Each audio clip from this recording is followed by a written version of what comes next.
वंशागति एक ऐसी इकाई है जो आनुवंशिक लक्षणों को एक पीढ़ी से दूसरे पीढ़ी तक स्थानांतरित करने के लिए उत्तरदायी होती है। तो मैं दीपक कुशवाहा क्लास 12 का चैप्टर नंबर 4 जिसका नाम है वंशागति एवं विविधता का सिद्धांत। तो चलिए देखते हैं कि वंशागति है क्या और विविधता क्या होती है, इसके बारे में हम आज कंप्लीट जानकारी इकट्ठा करते हैं। तो देखते हैं कि वंशागति है क्या और इसका हमारे जीवन में क्या प्रभाव होता है, क्या इफेक्ट होता है। ठीक है, तो देखते हैं कि जो वंशागति है ये एक ऐसी वंशागति जिसको हम क्या बोलते हैं, आनुवंशिक लक्षणों का एक पीढ़ी से दूसरी पीढ़ी तक स्थानांतरित होना, मतलब जिसको हम बोलते हैं यानी जेनेटिक इंफॉर्मेशन का एक जनरेशन से दूसरी जनरेशन तक स्थानांतरित होना। ठीक है, तो यदि हम देखते हैं कि अनुवंशिकी जिसको हम बोलते हैं वंशागति, क्या बोलते हैं, वंशागति। ठीक है, अब वंशागति है क्या? तो वंशागति है आनुवंशिक लक्षणों का एक पीढ़ी से दूसरी पीढ़ी तक स्थानांतरण। वंशागति क्या है? आनुवंशिक लक्षणों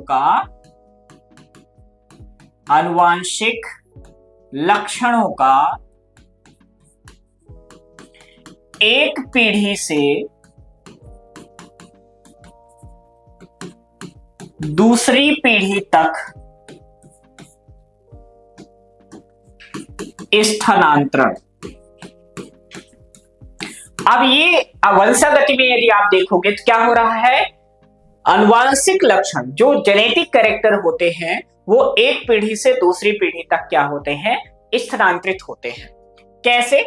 मान लीजिए हमारे जो है ग्रैंड पेरेंट्स, मान लीजिए हमारे जो है ग्रैंड पेरेंट्स हैं, ठीक है, ये जो है ग्रैंड पेरेंट्स से, ठीक, अब ग्रैंड पेरेंट्स से किस में आया, पेरेंट्स में आएगा, और पेरेंट्स जो आता है ऑफ स्प्रिंग में आता है, ऑफ स्प्रिंग का मतलब होता है चाइल्ड में आता है। ठीक है, मान लीजिए कोई लक्षण है जो कि हमारे पेरेंट्स से जो है ग्रैंड पेरेंट्स से हम में आया, मतलब यदि हम देखें तो दादाजी और पिताजी और हम मतलब हम सभी। ठीक है, तो मान लीजिए कोई भी लक्षण है जो हमारे किसमें है, ग्रैंड पेरेंट्स मतलब दादाजी में है, वही लक्षण हमारे किसमें आए, पिताजी में आए, और वही लक्षण हम में आए। ठीक है, तो अब जो हमारे ग्रैंड पेरेंट्स से पेरेंट्स में लक्षण आए हैं तो पूर्ण रूप से वो क्या होते हैं, दिखाई नहीं देते हैं, है ना, या कि इनमें से जो इनमें आएगा, यानी दादाजी से आया पिताजी में, पिताजी से हम में आया, तो यहाँ पर क्या हो रहा है, लक्षण स्थानांतरित हो रहा है। तो जैसे यदि देखेंगे तो ग्रैंड पेरेंट्स से पेरेंट्स फर्स्ट जनरेशन हो गया और पेरेंट्स से हम क्या हो गए, सेकेंड जनरेशन हो गया। तो यहाँ पर आप देखेंगे कि एक पीढ़ी, यानी इसको हम बोलेंगे फर्स्ट पीढ़ी, ठीक है, ये दूसरी पीढ़ी हो गई। ठीक है, तो वही तो यहाँ पर हमने देखा कि आनुवंशिक लक्षणों का एक पीढ़ी से दूसरी पीढ़ी में तक स्थानांतरण ही क्या कहलाता है बेटा, वंशागति कहलाता है। क्या कहलाता है, वंशागति कहलाता है। ठीक है, इतना समझ में आया कि नहीं आया? ठीक है, तो यहाँ पर यदि आप देख रहे हो तो आनुवंशिक लक्षण का मतलब क्या होता है, आनुवंशिक का मतलब क्या होता है, वंशागति का मतलब क्या होता है, आनुवंशिक लक्षणों का एक पीढ़ी से दूसरी पीढ़ी तक स्थानांतरण। वो आनुवंशिक लक्षण क्या हो सकते हैं? तो आनुवंशिक लक्षण क्या हो सकते हैं, भौतिक या आनुवंशिक, भौतिक हो सकते हैं, या जिसको हम बोलते हैं रासायनिक। अब भौतिक और रासायनिक जैसे यदि आप देखोगे कि ये बोला गया कि मान लीजिए हमारे जो दादाजी हैं उनके त्वचा का कलर, त्वचा का रंग जो है मान लीजिए कैसा है, सफेद है। ठीक है, सफेद मतलब थोड़ा सा क्या है, सावले गोले टाइप के हैं। तो यहाँ पर वही रंग जो होता है तो पिताजी में भी आएगा, वही रंग जो है इनमें भी आएगा। मान लीजिए यदि हम दूसरा लक्षण यदि लेते हैं कि हमारे दादाजी में जो आई कलर है, उनकी जो आई कलर थी यानी आंख का रंग, जिसको हम क्या बोलते हैं, आंख का रंग जो है वो कैसा है मान लीजिए, कैसा है, कैसा है मान लीजिए, ब्लैक है, यानी काला है, ब्लैक है। ठीक है, तो यही किस में आएगा, पिताजी में आएगा, वही क्या आएगा, बच्चे में आ जाएगा। मान लीजिए भौतिक संरचना, मान लीजिए भौतिक संरचना का मतलब जैसा जो है हमारे दादाजी देखने में दिख रहे थे, वैसे पिताजी देखने में दिख रहे थे, वैसे हम देखने में दिख रहे थे। मतलब ये जैसा आपको देखा, तो आपने देखा होगा कभी कभी जब आप किसी को आप अपनी पहचान नहीं बताते हैं, उसके बाद भी वो व्यक्ति आपको पहचान जाता है कि आप इनके बेटा या बेटी हो, तो आप बोलते हो जी हाँ है। लेकिन वो आपको पहचाना कैसे, वो ऐसे पहचाना क्योंकि आप जो है अपने पेरेंट्स या ग्रैंड पेरेंट्स जैसे, यानी अपने दादाजी जैसे या अपने पिताजी या माताजी जैसे आप दिख रहे थे, इस कारण से उन्होंने आपको क्या कर लिया, पहचान लिया, है ना। तो जो आप में लक्षण आया है आपके पिताजी से या की माताजी से, जो आप में लक्षण आए हैं, तो क्या आपने जेरोक्स कराया, बिल्कुल नहीं कराया। जेरोक्स नहीं कराया कि आपने फोटोकॉपी करवाया और उसको लैमिनेशन अपनी बॉडी में करवाया, बिल्कुल नहीं करवाया, है ना। लेकिन ये भी, ये कैरेक्टर हमारे पेरेंट्स के हमें शो हो रहे हैं, हमें दिखाई दे रहे हैं, है ना। तो ऐसे कैसे हुआ, तो ये अनुवांशिक कारणों की वजह से हुआ। जो अनुवांशिक लक्षण है एक पीढ़ी से दूसरी पीढ़ी में क्या हो रहे थे, स्थानांतरित हो रहे थे। इतनी चीजें समझ में आई कि नहीं, ठीक है। तो ये जो अनुवांशिक लक्षण है ये एक पीढ़ी से दूसरी पीढ़ी में क्या होते हैं, स्थानांतरित होते हैं। इन्हीं चीजें समझ में आ गई। चलिए आगे बात करते हैं।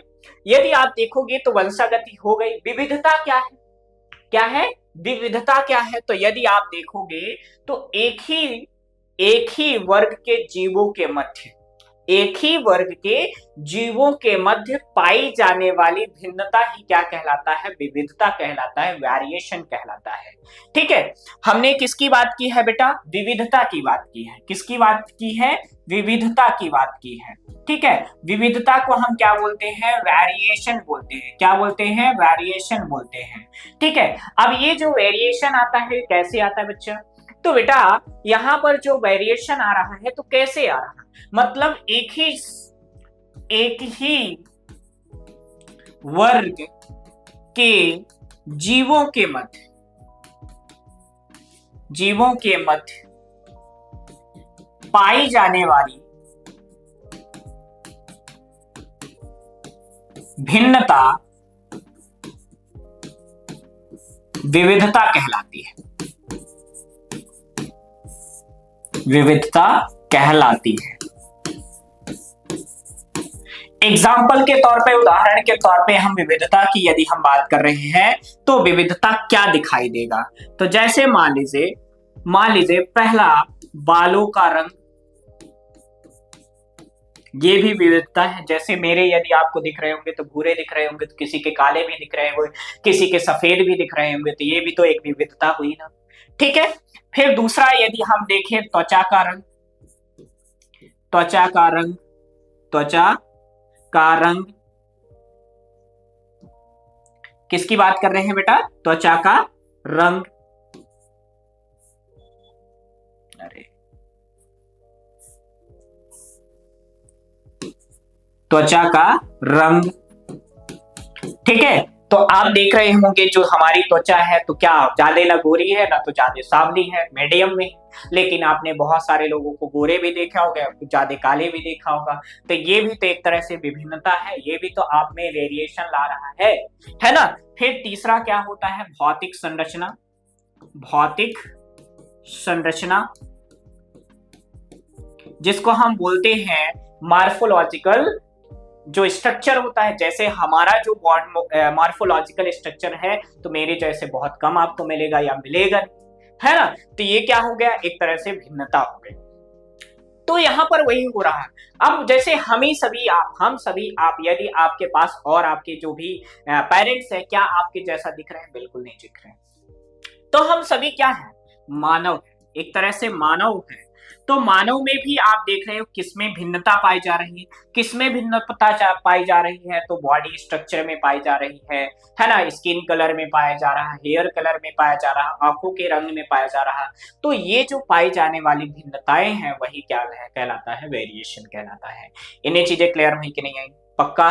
तो यहाँ पर एक ही वर्ग के जीवों के मध्य पाई जाने वाली भिन्नता क्या कहलाती है? विविधता कहलाती है। इतनी चीजें समझ में आ गई कि नहीं आ गई?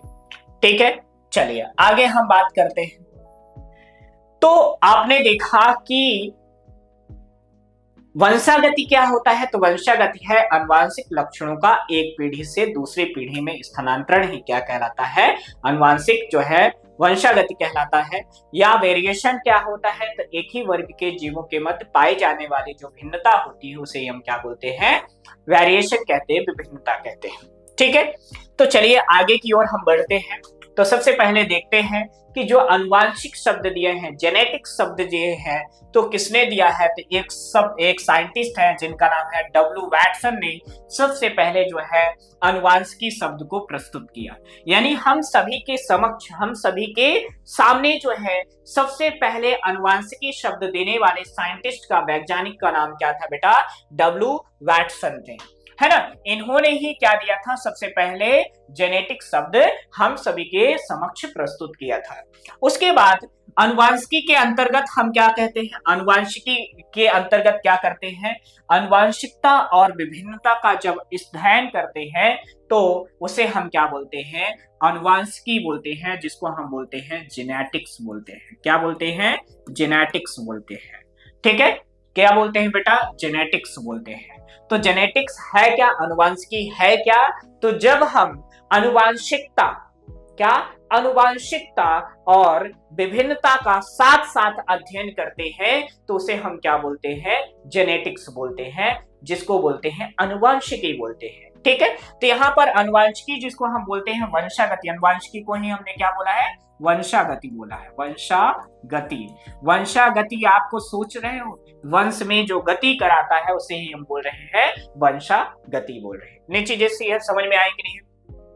तो आनुवांशिकी के अंतर्गत आनुवांशिकता जो है हम क्या करते हैं? आनुवांशिकी के अंतर्गत जब हम आनुवांशिकता और विभिन्नता का साथ साथ अध्ययन करते हैं तो इसे हम बोलते हैं आनुवांशिकी। इतनी चीजें क्लियर हुई कि नहीं है? पक्का हुई? चलिए आगे बात करते हैं। ठीक है, आनुवांशिक लक्षणों का पीढ़ी दर पीढ़ी स्थानांतरित होना आनुवांशिकता, हेरिडिटी कहलाता है। अभी हमने बोला कि हेरिडिटी क्या है, वंशागति क्या है? तो आनुवांशिक लक्षणों का पीढ़ी दर पीढ़ी स्थानांतरण, मतलब जो लक्षण है हमारे ग्रैंड पेरेंट्स से पेरेंट्स में, पेरेंट्स से हम में आने वाली जो यानी आने वाली जो जनरेशन है, तो ये जो लक्षण है, ये जो कैरेक्टर है, ये क्या हो रहे हैं बच्चा? एक पीढ़ी से दूसरी पीढ़ी में स्थानांतरित हो रहे हैं। क्या हो रहे हैं? स्थानांतरित हो रहे हैं, है ना। तो इन्हें हम क्या बोलते हैं? वंशागति या आनुवंशिकी, जिसको हम बोलते हैं हेरिडिटी कहते हैं। समझ में आया कि नहीं आया? तो विभिन्नता क्या होता है? तो एक ही जात के विभिन्न सदस्यों के मध्य पाई जाने वाली असमानताओं को क्या बोलते हैं? विभिन्नता। तो विभिन्नता अभी हमने बोला कि एक ही वर्ग के समूह के सदस्यों के मध्य पाई जाने वाली विभिन्नता को ही हम क्या बोलते हैं? विविधता बोलते हैं, वेरिएशन बोलते हैं। समझ में आया कि नहीं आया? तो आपने देखा कि आनुवंशिकी शब्द जो है सबसे पहले डब्ल्यू वैटसन ने दिया था। ठीक है, आनुवंशिकी है क्या? जेनेटिक्स है क्या? तो जेनेटिक्स में क्या कहते हैं? जब हम आनुवंशिकी और विभिन्नता का साथ साथ अध्ययन करते हैं तो उसके हम बोलते हैं आनुवंशिकी। साथ में यदि हम देखते हैं कि हेरिडिटी क्या है, तो आनुवंशिक लक्षणों का एक पीढ़ी से दूसरी पीढ़ी में स्थानांतरण ही क्या कहलाता है? आनुवंशिकी कहलाता है। ठीक है, उसके बाद हम वेरिएशन क्या होता है? तो क्या होता है? एक ही जात के जीवों के मध्य पाए जाने वाली जो भिन्नता होती है उसे हम क्या बोलते हैं? वेरिएशन कहते हैं, विभिन्नता कहते हैं। इन्हें चीजें समझ हुई कि नहीं? अब यदि हम देखते हैं कि जो फादर ऑफ जेनेटिक्स है उन्हें हम किसे बोला जाता है, तो हम देखें तो ग्रेगर जोहान मेंडल को हम बोलते हैं फादर ऑफ जेनेटिक्स। क्या बोलते हैं? Father of genetics. यानी आनुवंशिकी के पिता जो हैं हम किसे कहते हैं? Gregor Johan Mendel. क्या बोलते हैं? Gregor Johan Mendel. तो आनुवंशिकी के जो पिता हैं वो किसे बोला जाता है? ग्रेगर जोहान मेंडल को कहा जाता है। इन्होंने ही सबसे पहले हमारे समक्ष जो है एक्सपेरिमेंटल तौर से, प्रायोगिक रूप से आनुवंशिकी को प्रस्तुत किया था। ठीक है, उसके बाद यदि हम देखते हैं तो डब्ल्यू वैटसन को हम क्या बोलते हैं? फादर ऑफ मॉडर्न जेनेटिक्स जो है, किसे हम बोलते हैं? डब्ल्यू बैटसन को बोलते हैं। क्या इसको बोलते हैं? डब्ल्यू बैटसन को हम क्या बोलते हैं? फादर ऑफ मॉडर्न जेनेटिक्स, जिसको हम बोलते हैं जो फादर ऑफ, जो डब्ल्यू बैटसन है, फादर ऑफ मॉडर्न जेनेटिक्स जो है वो कौन होते हैं? डब्ल्यू बैटसन को कहा जाता है। अब मॉडर्न का मतलब क्या होता है? जो अभी की जो जनरेशन में चल रहा है ना, तो जो अभी में चल रहा है उसे हम क्या बोलते हैं? मॉडर्न। ठीक है, तो यहां पर यदि देखोगे तो वास्तविक या कि उपस्थित अभी, वास्तविक आनुवंशिकी के पिता जो है हम किसको बोलते हैं? डब्ल्यू बैटसन को बोलते हैं। ठीक है, पक्का इतनी चीजें क्लियर हुई कि नहीं? फिर मॉर्गन को हम फादर ऑफ, जो है मॉर्गन जो है इनको फादर ऑफ एक्सपेरिमेंटल जेनेटिक्स बोलते हैं। मतलब क्या हुआ कि प्रायोगिक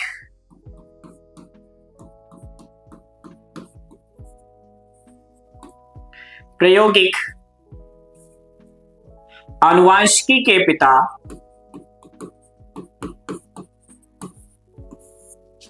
आनुवंशिकी के पिता किसे हम बोलते हैं बेटा? फादर ऑफ जो है एक्सपेरिमेंटल जेनेटिक्स जो है हमें किसको बोलते हैं? मॉर्गन को बोलते हैं। किसको बोलते हैं बच्चा? मॉर्गन को बोलते हैं। ठीक है, एक दूसरे साइंटिस्ट हैं जिसको हम बोलते हैं ए गैरोड। जो ए गैरोड है ये मानव आनुवंशिकी और जैव रसायन आनुवंशिकी के जनक होते हैं, कहा जाता है। यानी ए गैरोड को हम क्या बोलते हैं? ह्यूमन जेनेटिक्स के फादर, या जिसको हम बोलते हैं केमिकल जेनेटिक्स के जो फादर होते हैं वो हम किसको बोलते हैं? ए गैरोड को कहते हैं। किसको बोलते हैं बेटा? ए गैरोड को। इन्होंने सर्वप्रथम मनुष्य के एल्केप्टोन्यूरिया नामक आनुवंशिकी उपचार रोग जो है की खोज की। मतलब जो मानवों में होने वाला एक रोग है जिसको बोलते हैं एल्केप्टोन्यूरिया। ठीक है, ये अनुवांशिक डिसीज है, अनुवांशिक रोग होता है। तो इसके बारे में सबसे पहले इन्होंने क्या किया था? डिस्कवरी की थी, खोज की थी। तो इन्होंने सर्वप्रथम मनुष्य में एल्केप्टोन्यूरिया नामक अनुवांशिक उपापचय रोग की खोज की। ठीक है, इसे हम क्या बोलते हैं? काला जार या काला मूत्र रोग भी बोलते हैं। अब ध्यान रखना यहाँ पर जो ए गैरोड है, कौन? ए गैरोड है, इन्हें हम क्या बोलते हैं? मानव जेनेटिक्स के पिता बोलते हैं, ह्यूमन जेनेटिक्स के पिता बोलते हैं। इन्होंने सर्वप्रथम क्या किया था कि जो मानव में, ह्यूमन में पाई जाने वाली एल्केप्टोन्यूरिया नाम का एक डिसऑर्डर है, रोग है ना, उसके बारे में सबसे पहले इन्होंने डिस्कवरी की थी और उसके बारे में इन्होंने हमें डिटेल जो है संयुक्त रूप से जो है एक जानकारी प्रस्तुत किया था। ठीक है, इसलिए हम जो है इन्हें हम क्या बोलते हैं? ह्यूमन जेनेटिक्स के फादर बोलते हैं। इन्हें समझ में आया? अब ये जो रोग होता है तो मानव में कैसा रोग होता है ये? तो बेटा ये उपापचय, उपापचय का मतलब होता है जो हमारी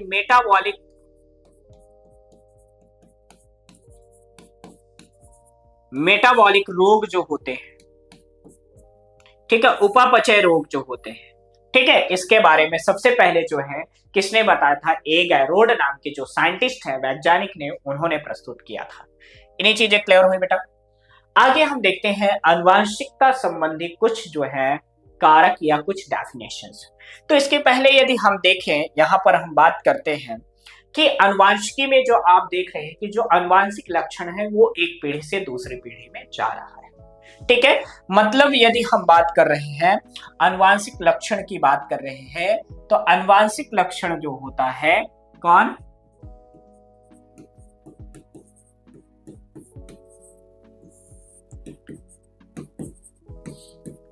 आनुवंशिक लक्षण जो होता है ये एक पीढ़ी से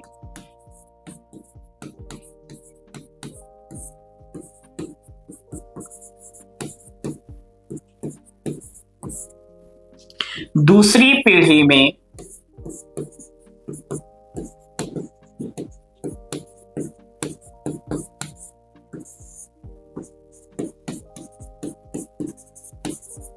ठीक है, अब एक पीढ़ी से दूसरी पीढ़ी में ले जाने का काम कौन करता है इसके बारे में हम देखते हैं।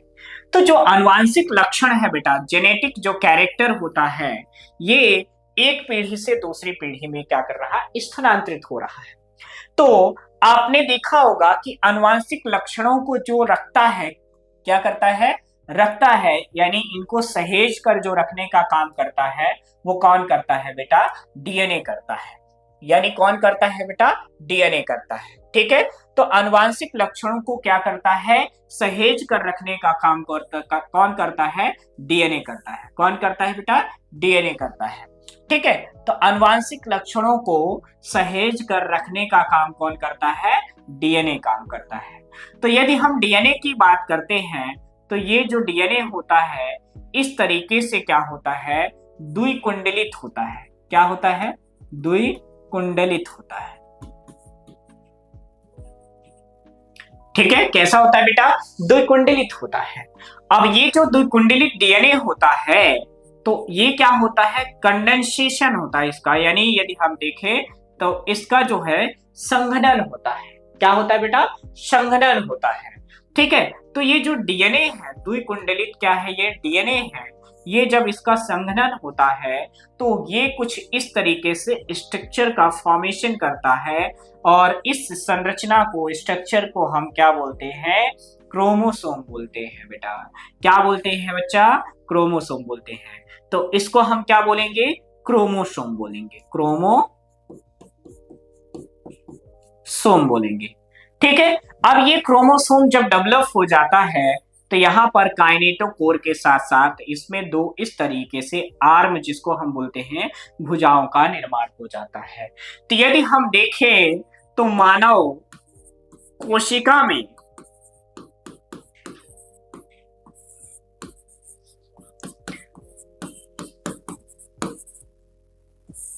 गुणसूत्र की जो संख्या होती है वो कितनी होती है बेटा, 46 होती है, यानी 46 होती है। यानी हम मानव कोशिका में गुणसूत्रों की संख्या की बात करते हैं, नंबर की बात करते हैं, तो कितने होते हैं, 46 क्रोमोसोम होते हैं। किसमें, मानव कोशिका में, ह्यूमन सेल में।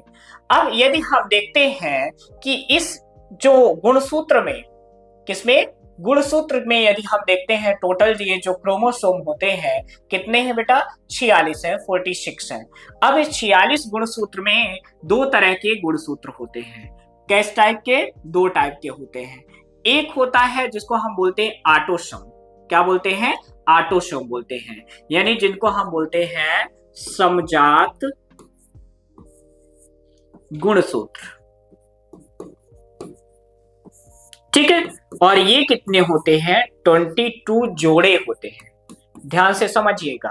ठीक है बेटा, तो यहाँ पर मानव कोशिका में पाए जाने वाले जो गुणसूत्र हैं वो टोटल कितने होते हैं, 46 होते हैं, और उसमें से समजात जो गुणसूत्र होते हैं वो कितने जोड़े होते हैं, 22 जोड़े होते हैं। लेकिन यदि हम देखें तो एक जोड़ा जो है लिंग गुणसूत्र जो होता है, लिंग गुणसूत्र जो होता है ये कितने जोड़ा होता है, एक जोड़ा होता है। तो ये केवल एक जोड़ा यदि हम देखें तो लिंग गुणसूत्र में भी ये दो प्रकार का होता है।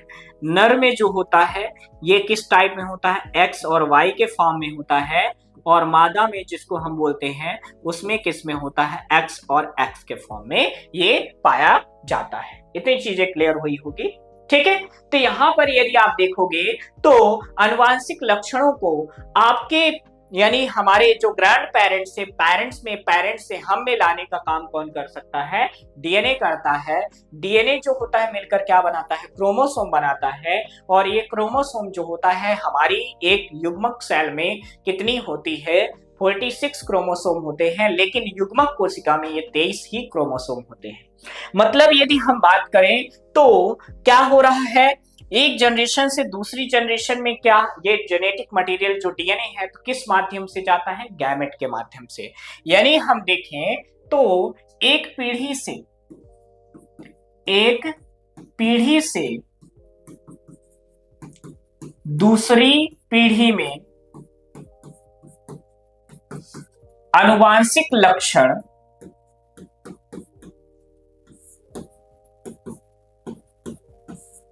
जो होते हैं युग्मक द्वारा स्थानांतरित होते हैं।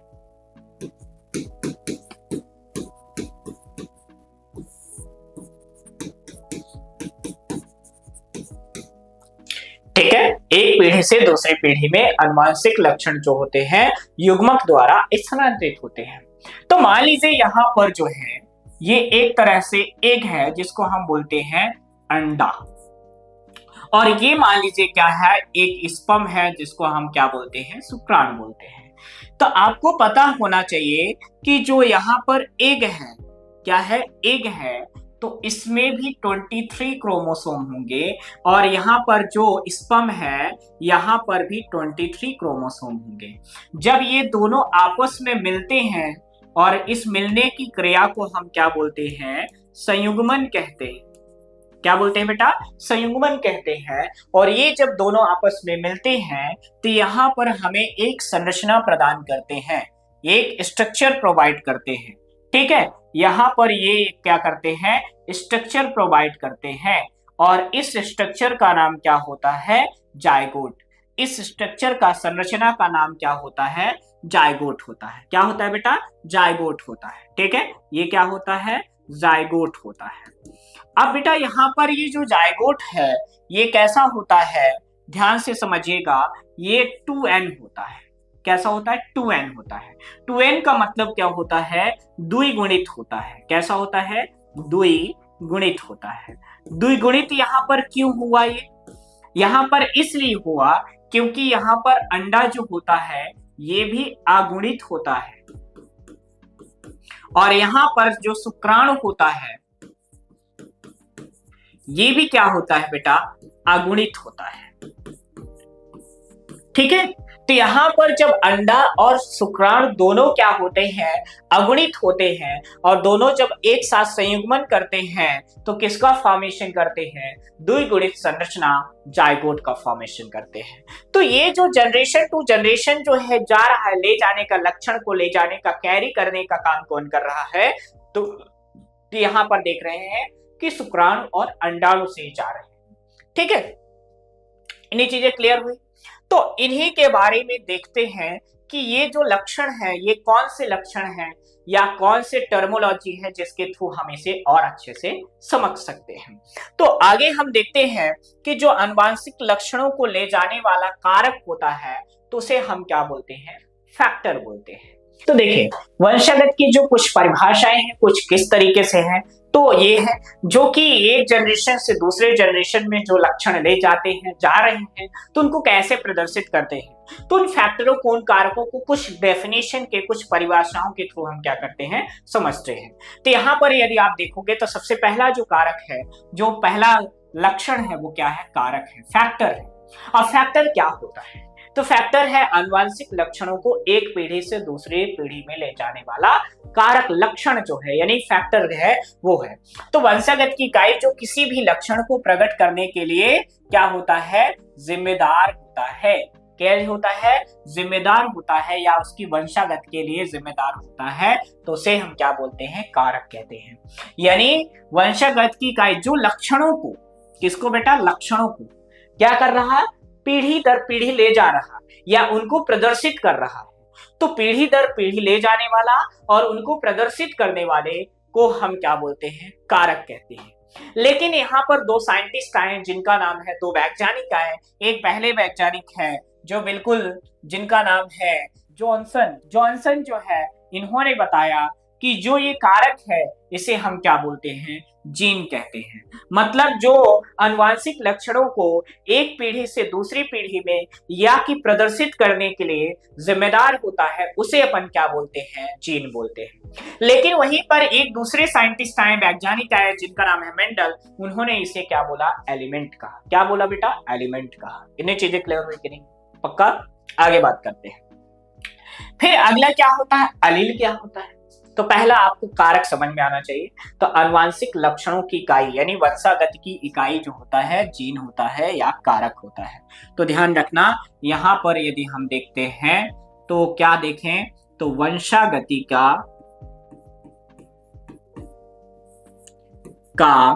इकाई क्या होता है बेटा, कारक होता है, या कारक होता है, या क्या होता है, जीन होता है। ठीक है, इतना समझ में आया कि नहीं? तो वंशागत का इकाई क्या है? जीन होता है। अगला क्या है? युग्म विकल्पी। क्या है? युग्म विकल्पी। अब ऑप्शन वाला यहाँ पर सिस्टम आ गया। युग्म विकल्पी का मतलब क्या होता है? जोड़े, पेयर। ठीक है। तो युग्म विकल्पी जो है शब्द सबसे पहले वैटसन नाम के एक साइंटिस्ट है, उन्होंने दिया। ठीक है। इनका नाम डब्ल्यू वैटसन के नाम से भी जाना जाता है। ठीक है। तो डब्ल्यू वैटसन ने सबसे पहले क्या किया? युग्म विकल्पी नाम का जो टर्म है, शब्द है, उन्होंने प्रस्तुत किया। अब ये होता क्या है? तो किसी जीन के एकांतरित स्वरूपों को जो सामजात गुणसूत्रों पर समान स्थल पर पाए जाते हैं, एलील कहलाते हैं। क्या कहलाते हैं? एलील कहलाते हैं या युग्म विकल्पी कहलाते हैं। मतलब कहने का क्या है? मान लीजिए यहां पर हमारे पास एक क्रोमोसोम है, यहां पर मान लीजिए मेरे पास एक क्रोमोसोम है। ठीक है। तो अब इस क्रोमोसोम पर जो है एक ही स्थान पर एक ही लक्षण के दो जीन उपस्थित है। मान लीजिए यहां पर दोनों क्रोमोसोम पर जो है यहां पर एक ही लक्षण के क्या उपस्थित है? जीन उपस्थित है। मान लीजिए यहां पर आंख के रंग को नियंत्रित करने वाला जो जीन है वो प्रेजेंट है। आंख के रंग को नियंत्रित करने वाला जीन है, मान लीजिए यहां पर है। ठीक है। तो यहां पर आंख के रंग को नियंत्रित करने वाला जीन एक में है, तो वही मान लीजिए जीन जो है दूसरे में भी है। तो जब पेयर में गुणसूत्र होते हैं, तो जोड़े के गुणसूत्र में जब एक ही लक्षण के जो जीन होते हैं वो पाए जाते हैं, तो उसे हम क्या बोलते हैं? युग्म विकल्पी कहते हैं। तो यहाँ पर वही है कि युग्म विकल्पी टर्म जो है, टर्मोलॉजी जो है, किसने दिया? तो डब्ल्यू वैटसन ने दिया। ठीक है। युग्म विकल्पी क्या होता है? तो किसी जीन के एकांतरित स्वरूपों में समजात सूत्रों पर पाए जाने वाले जो है समान स्थल पर पाए जाने वाले एलील। ठीक है। तो एक ही लक्षण के एक ही लक्षण के दोनों गुणसूत्र पर पाए जाने वाले जो एलील होते हैं, उन्हें हम क्या बोलते हैं? समयुग्म, या जिसको बोलते हैं युग्म विकल्पी। अगला क्या है? समयुग्मजी। क्या होता है बेटा? समयुग्मजी। ध्यान रखना, समयुग्मजी क्या होता है और विषमयुग्मजी क्या होता है, दोनों को हमें जानना बहुत जरूरी है। तो लक्षणों के समान कारक वाले, ना कारक है ना वाले दो युग्मकों को युग्मन यानी संयुग्मन किससे बना युग्मनज समयुग्मजी कहलाता है, तथा ऐसे युग्मनज के परिवर्धन से बना जीव समयुग्मनजी जो है जीव कहलाता है, जिसको हम बोलते हैं होमोजाइगस। एग्जाम्पल के तौर पे कैपिटल टी स्मॉल टी। मतलब क्या हुआ? यदि यहां पर देखोगे तो होमोजाइगस में यदि आप देखोगे, समयुग्मजी में देखोगे, तो मान लीजिए यहाँ पर समान लक्षण क्या हो जाता है? मान लीजिए हम यहाँ पर समान लक्षण क्या लिए? मान लीजिए यहाँ पर हम पौधे की लंबाई लिए। क्या लिए? पौधे की लंबाई लिए। ठीक है। क्या लिए बेटा? पौधे की लंबाई लिए। पहला यदि हम यहाँ पर देखते हैं तो हमने क्या लिया? पौधे की लंबाई लिया। अब जो पौधा है वो लंबा भी हो सकता है और बौना भी हो सकता है। तो मान लीजिए यहाँ पर ये पौधा है और इसके जो लक्षण है, ये मान लीजिए एक पौधा है, इसकी लीफ है। ठीक है। और इसका ये जो है टर्मिनल है। तो अब मान लीजिए यहाँ पर हमने दो पौधा लिया, एक छोटा है और एक बड़ा है। क्या है बेटा? एक छोटा है और एक बड़ा है। ठीक है। तो यहाँ पर दोनों लक्षण जो है, दोनों के युग्मक जो है, लक्षण तो सेम है। हमने क्या लिया है? पौधे की लंबाई लिया है। तो यहाँ पर जो बड़ा है तो उसको हम जो है कैपिटल टी से प्रदर्शित करते हैं, और जो छोटा है इसको हम स्मॉल टी से पढ़ते। ठीक है। अब क्या है कि जब इससे दोनों सेम लक्षण के होंगे, है ना, तो जब सेम लक्षण के कारकों से मिलकर जो होता है गैमेट का फॉर्मेशन बनता है, और उस गैमेट से बने जीव जो होता है उसे हम बोलते हैं समयुग्मजी। क्या बोलेंगे बेटा? समयुग्मजी। ठीक है। मतलब समान लक्षण। जब विपरीत लक्षण के होंगे तो उसे हम क्या बोलेंगे? यानी विषमयुग्मजी। तो यहां पर वही चीज यहां पर आपको बताया गया है कि लक्षण के समान कारक। क्या? लक्षण के समान कारक। ठीक है। लक्षण के जो है समान कारक वाले, ना कारक वाले दो युग्मकों के संयुग्मन से बना युग्मनज, ठीक है, जायगोट कहलाता है, समयुग्मनज कहलाता है। ऐसे युग्मनज के परिबंधन से बना जीव क्या कहलाता है? समयुग्मजी कहलाता है। क्या कहलाता है? समयुग्मजी। एग्जाम्पल के तौर पे कैपिटल टी, स्मॉल टी यहाँ पर आपको दिया गया है जो एग्जाम्पल है। अगला यदि हम देखते हैं, दूसरा है विषम युग्मजी। अब विषम युग्मजी क्या होता है? तो दो अलग अलग लक्षणों के कारकों से मिलकर, युग्मकों से मिलकर बने कारक को हम क्या बोलते हैं? विषम युग्मज। तो लक्षण के असमान कारकों वाले दो युग्मकों के संयुग्मन से बना युग्मनज विषम युग्मनज कहलाता है। ठीक है, तथा इनके परिवर्तन से बना जीव क्या कहलाता है? विषम युग्मजी कहलाता है। ठीक है, इधर समझ में आया। समयुग्मजी में एवं विषम युग्मजी का नाम वैटसन जो है नाम के साइंटिस्ट ने दिया। यानी जो समजात है और असमजात है, जिसको हम बोलते हैं होमोजाइगस और हेट्रोजाइगस जो है, इस टर्मोलॉजी को किसने दिया था?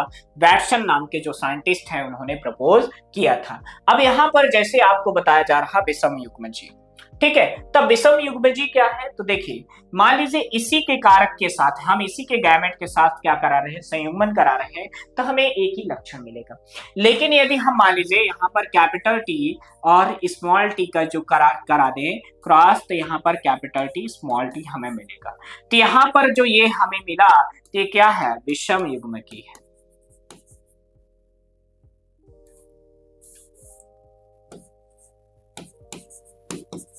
ये क्या है बेटा? विषम युग्मजी होता है। इतनी चीजें क्लियर हुई कि नहीं? पक्का?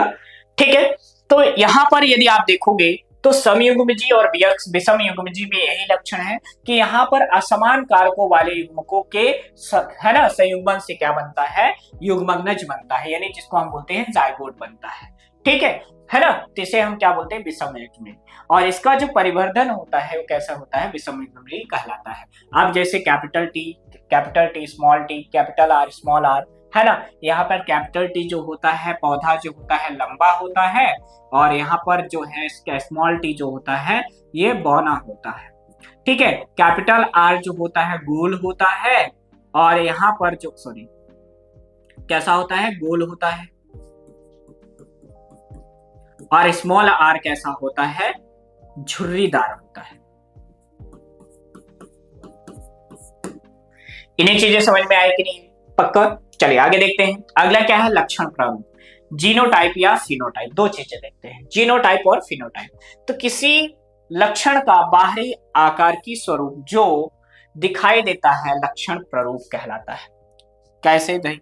समझिए, जैसे मान लीजिए यहां पर हमारे पास कोई एक व्यक्ति है, कोई मान लीजिए यहां पर पर्सन है, व्यक्ति है।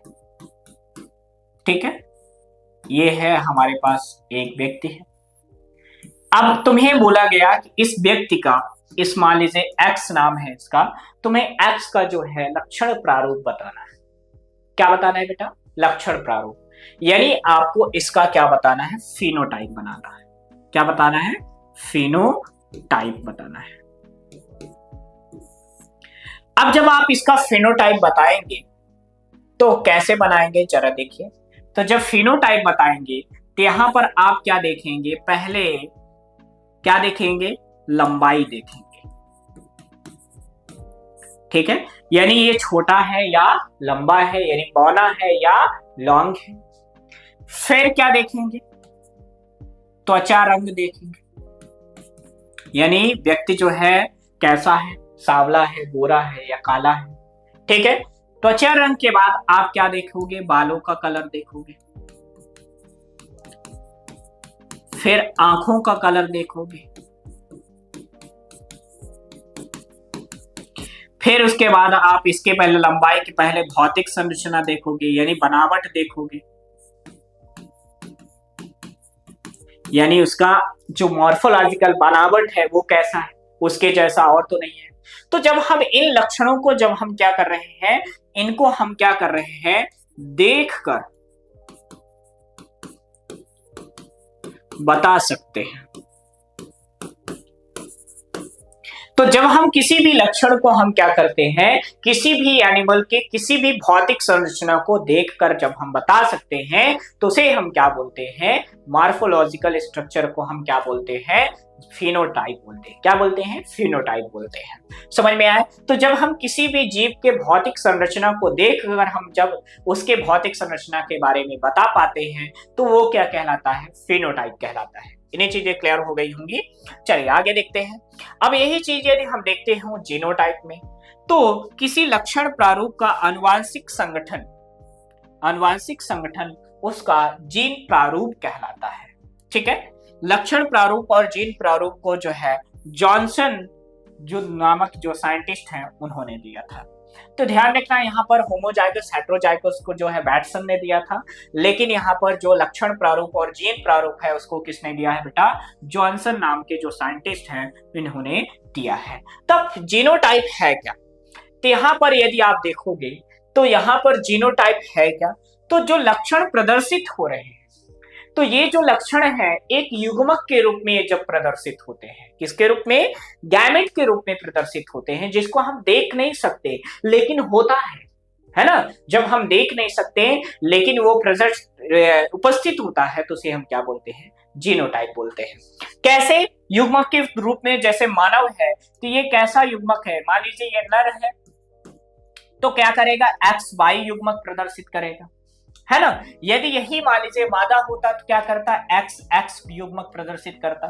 तो यहाँ पर ये क्या है, जीनोटाइप को प्रेजेंट कर रहा है। किसको प्रेजेंट कर रहा है, उपस्थिति, यानी कि ये किसको दर्शा रहा है, जीनोटाइप को दर्शा रहा है। किसको दर्शा रहा है बेटा, जीनोटाइप को दर्शा रहा है। इतनी चीजें समझ में आए कि नहीं है। जैसे मान लीजिए दूसरी चीजें होती, मान लीजिए यहाँ पर एक और है, यहाँ पर यदि हम देखते हैं मटर का पौधा, तो मटर का जो पौधा होता है इसमें यदि हम देखते हैं तो लंबाई के लक्षण को प्रदर्शित करने वाला जो जीनोटाइप है वो कैपिटल टी या स्मॉल टी होता।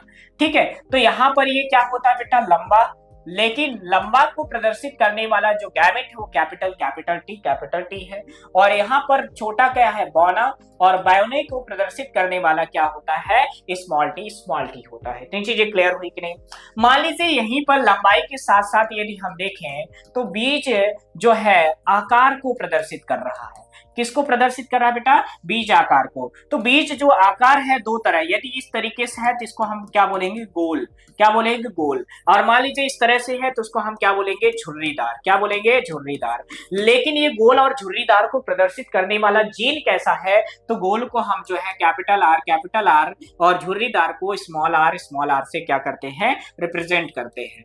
तो यहाँ पर कैपिटल आर स्मॉल आर क्या है बेटा, एक गैमेट है, एक तरह से युग्मक है, और यही क्या करता है, जीन को प्रदर्शित करता है, मतलब जीनोटाइप को प्रदर्शित करता है। तो दोनों से निष्कर्ष ये निकलता है बच्चा कि जो जीनोटाइप है, क्या है, जीनोटाइप है, तो उसको हम देखकर नहीं बता सकते हैं जब तक उसका लक्षण प्रदर्शित ना हो, हमें दिखाई ना दो। लेकिन फिनोटाइप को आप क्या कर सकते हो, देखकर बता सकते हो। तो दोनों एक दूसरे से डिफरेंट हो गए, तो जिनको हम देखकर बता जा सकते हैं, जिन लक्षणों को हम देखकर बता सकते हैं उन्हें हम क्या बोलते हैं, जीनोटाइप कहते हैं। और जिन लक्षणों को हम बता नहीं सकते हैं, उनको शो करना पड़ता है, उनको प्रदर्शित करना पड़ता है, तो उन्हें हम क्या बोलते हैं, फिनोटाइप कहते हैं। तो नीचे समझ में आ गई होगी। तो जीनोटाइप और फिनोटाइप में आपका कंसेप्ट बिल्कुल क्लियर होना चाहिए कि जीनोटाइप क्या है और फिनोटाइप क्या है। इतनी चीजें समझ में आया कि नहीं आया, पक्का। तो यदि आप देखोगे तो जीनोटाइप और फिनोटाइप आपको क्लियर समझ में आ गई होगी। तो आगे हम बढ़ते हैं। तो आगे जो हमारा अगला जो टॉपिक है वो है मेंडलवाद। तो आपने अभी तक जो पढ़ा है तो आपने देखा कि हमने फादर ऑफ जेनेटिक्स जो है मेंडल को बोला था। किसको बोला था, मेंडल को बोला था। मतलब हम इन्हें अनुवांशिकी के पिता कहते हैं। पिता क्यों कहते हैं कि सबसे पहले जो अनुवांशिकी के बारे में बताने वाला पहला जो व्यक्ति था वो मेंडल थे। मेंडल ने ही हमें एक्सपेरिमेंट के तौर पे, प्रायोगिक के तौर पे हमें बताया था कि जो अनुवांशिक लक्षण है वो एक पीढ़ी से दूसरी पीढ़ी में, one generation to next generation में क्या होते हैं, स्थानांतरित होते हैं या क्या होते हैं, फ्लो होते हैं। समझ में आया कि नहीं आया। तो यहाँ पर पहला व्यक्ति कौन था, मेंडल ही था, जो कि हमें अनुवांशिक लक्षणों के बारे में संपूर्ण नॉलेज, संपूर्ण जानकारियां प्रस्तुत किया। तो आप देखते हैं कि जो मेंडल है उनका वाद क्या था, यानी जब उनके समय में जब उन्होंने एक्सपेरिमेंट कैसे प्रारंभ किया, अपना प्रयोग कैसे किया, उस प्रयोग को उन्होंने रिप्रेजेंट कैसे किया, किस तरीके से उन्होंने अपने प्रयोग को यानी लोगों तक पहुंचाया, है ना, अब साइंटिस्टों तक पहुंचाया, तो इसके बारे में पूर्ण कहानी देखते हैं कि मेंडलवाद था क्या, मेंडलिज्म इसे हम बोलते हैं। तो देखते हैं कि यहाँ पर आपके हमारे पीछे आपको एक बिल्कुल फोटो दिख रही होगी, तो एक साइंटिस्ट है जिनका नाम है मेंडल। तो ये पहले मेंडल थे, जो कि एक जो है एक्चुअल में मेंडल साइंटिस्ट नहीं हुआ करते थे, वो एक ऐसे थे कि जो चर्च आप जानते होंगे, जैसे आप देखे होंगे मंदिरों में पुजारी होता है, मस्जिदों में जो होते हैं वहां पर जो पूजा अर्चना करने वाले जो भी व्यक्ति होता है ना, चर्च में रहने वाले थे, ठीक है, गुरुद्वारे में रहते, तो अलग अलग देखते हो कि अलग अलग अनुष्ठानों में जो है अलग अलग नाम से जानते हैं। तो यहाँ पर जो थे मेंडल थे, वो एक चर्च में रहने वाले जो है पादरी थे, पादरी मतलब फादर थे, वहां पर ये पूजा अर्चना का काम करते थे। तो आप जानते हैं कि आज से कई साल की पहले की बात है, तो लोग जो है पहले क्या करते थे, जो अपनी जमीन जायदाद है तो मंदिरों के नाम, मस्जिदों के नाम, गुरुद्वारे के नाम, है ना, चर्च के नाम ऐसे दान कर देते थे कि मैंने ये जमीन इसके नाम कर दिया। ऐसे वहां पर भी था जहां पर ये मेंडल रहते थे। जब इन्होंने देखा कि जो चर्च की जो लैंड थी यानी जमीन थी, वहां पर बहुत सारे प्लांट उगाए थे, पौधे उगाए थे, क्योंकि खेती होती थी, खाली नहीं पड़ा था, तो वहां पर खेती होती थी। तो जब उन्होंने खेती देखा वहां पर घूम के, यानी जब जब पुजारी थे तो देखते हो कि जब पूजा अर्चना करने वाला होता है तो मंदिर के जो रेख रेख है उनके लगभग अंडर में होती है। तो ऐसे इन्होंने भी देखा कि जो चर्च है उसके सराउंडिंग में जो लैंड थी, जगह थी, तो वहां पर कुछ क्रॉप लगे होते हैं, कुछ जो है बीज लगे हुए हैं, और उसमें कुछ क्रॉप जो है उग रहे, डेवलप हो रहे हैं। तो उन्होंने देखा कि क्या था, मटर का पौधा उनको दिखाई दिया। बहुत सारे उन्होंने पौधा देखा, लेकिन उन सभी पौधों में से मटर का पौधा उनको एक स्पेसिफिक, एक यूनिक लक्षण प्रदर्शित करता हुआ दिखाई दिया। अब वो यूनिक लक्षण कैसा प्रदर्शित करता हुआ दिखाई दिया, तो उन्होंने देखा कि पौधा एक है लेकिन लक्षण अनेक दर्शा रहा है। ठीक है, पौधा एक है और लक्षण अनेक दर्शा रहा है। तो ये किसने देखा, मेंडल ने देखा। तो देखते हैं कि आनुवंशिक की पर मेंडल द्वारा किए गए प्रयोग एवं लक्षणों की वंशागत निहित क्रियाविधि व्याख्या करने वाले, ठीक है, नियमों का प्रतिपादन मेंडलवाद के नाम से जाना जाता है। तो जो मेंडल है उन्होंने जो अपने प्रयोगों जो है, लक्षणों को जो है, उनकी क्रियाविधि को जो है प्रदर्शित करना, उसको शो करना विथ एक्सपेरिमेंट के साथ, प्रयोगों के साथ, उसे ही हम क्या बोलते हैं, मेंडलवाद बोलते हैं।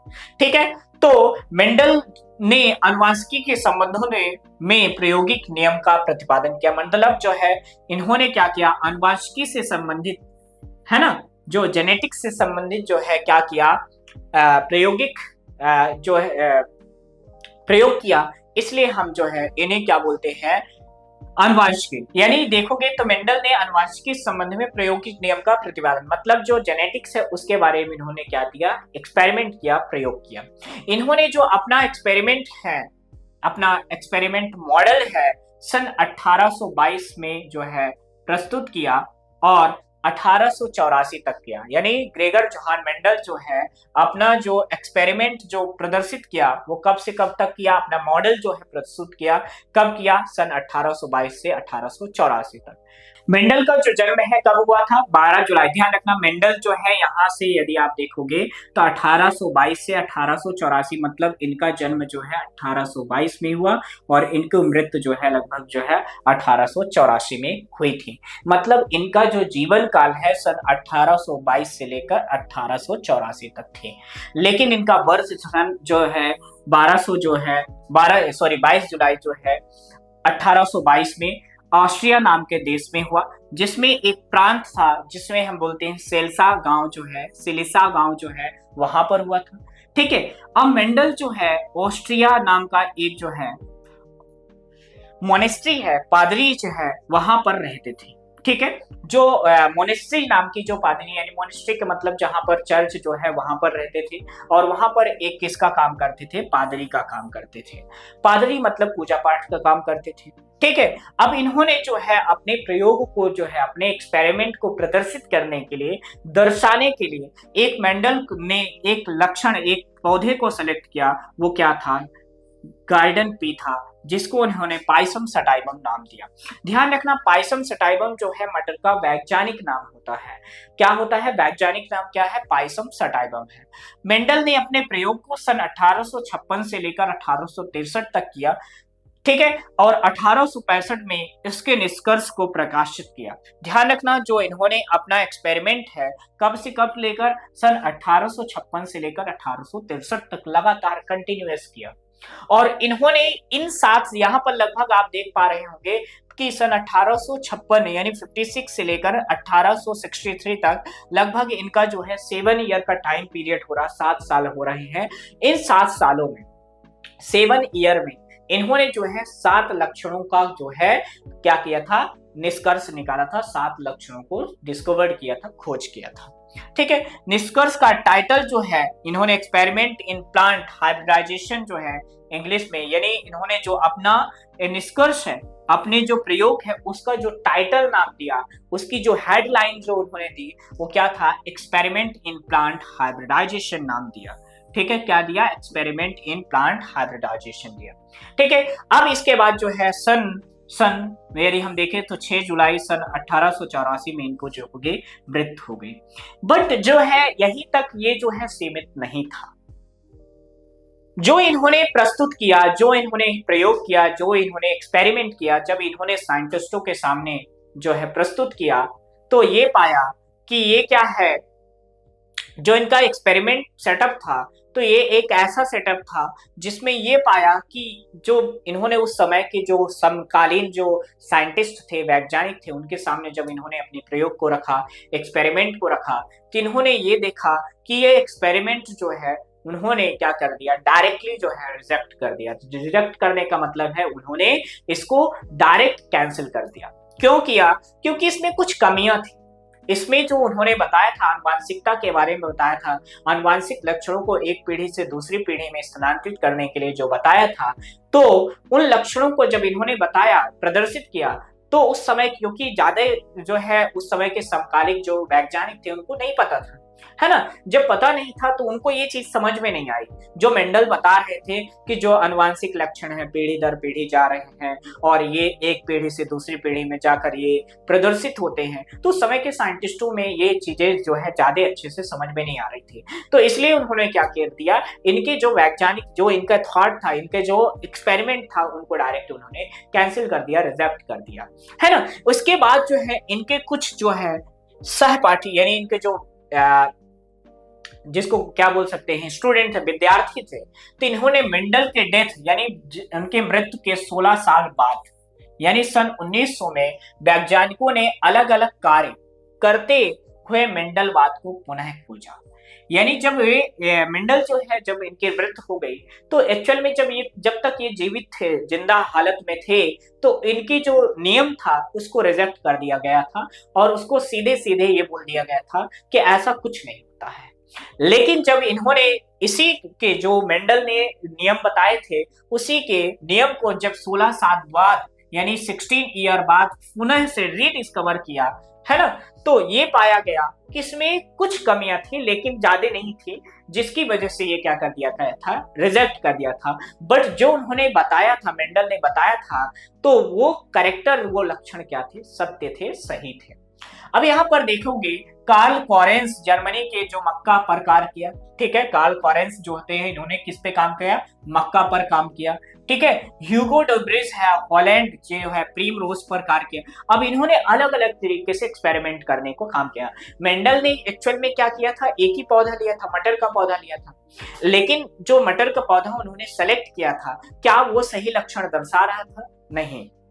उन्होंने ये बोला, जो उस समकालीन थे, कि केवल ये मटर का पौधा है, आप जो है केवल मटर के पौधे पे एक्सपेरिमेंट किया, क्या और में ये संभव है या नहीं है? मतलब मटर के अलावा की और जो जीवों में या दूसरे पौधों में ये लक्षण, ये नियम क्या फॉलो अप होता है या नहीं होता है? तो उस समय कोई साइंटिस्ट जो है एक्सपेरिमेंट प्रयोग किए नहीं थे, इसलिए इस नियम को क्या किया गया था? रिजेक्ट कर दिया गया था, यानी खारिज कर दिया गया था। तो जो ह्यूगो डे व्रिज है, इन्होंने किस पे किया? प्रीम रोज पर कार्य किया। लेकिन इसके पहले जो है कार्ल जो है कॉरेंस जो है, उन्होंने किस पे किया? मक्का पर किया, ठीक है।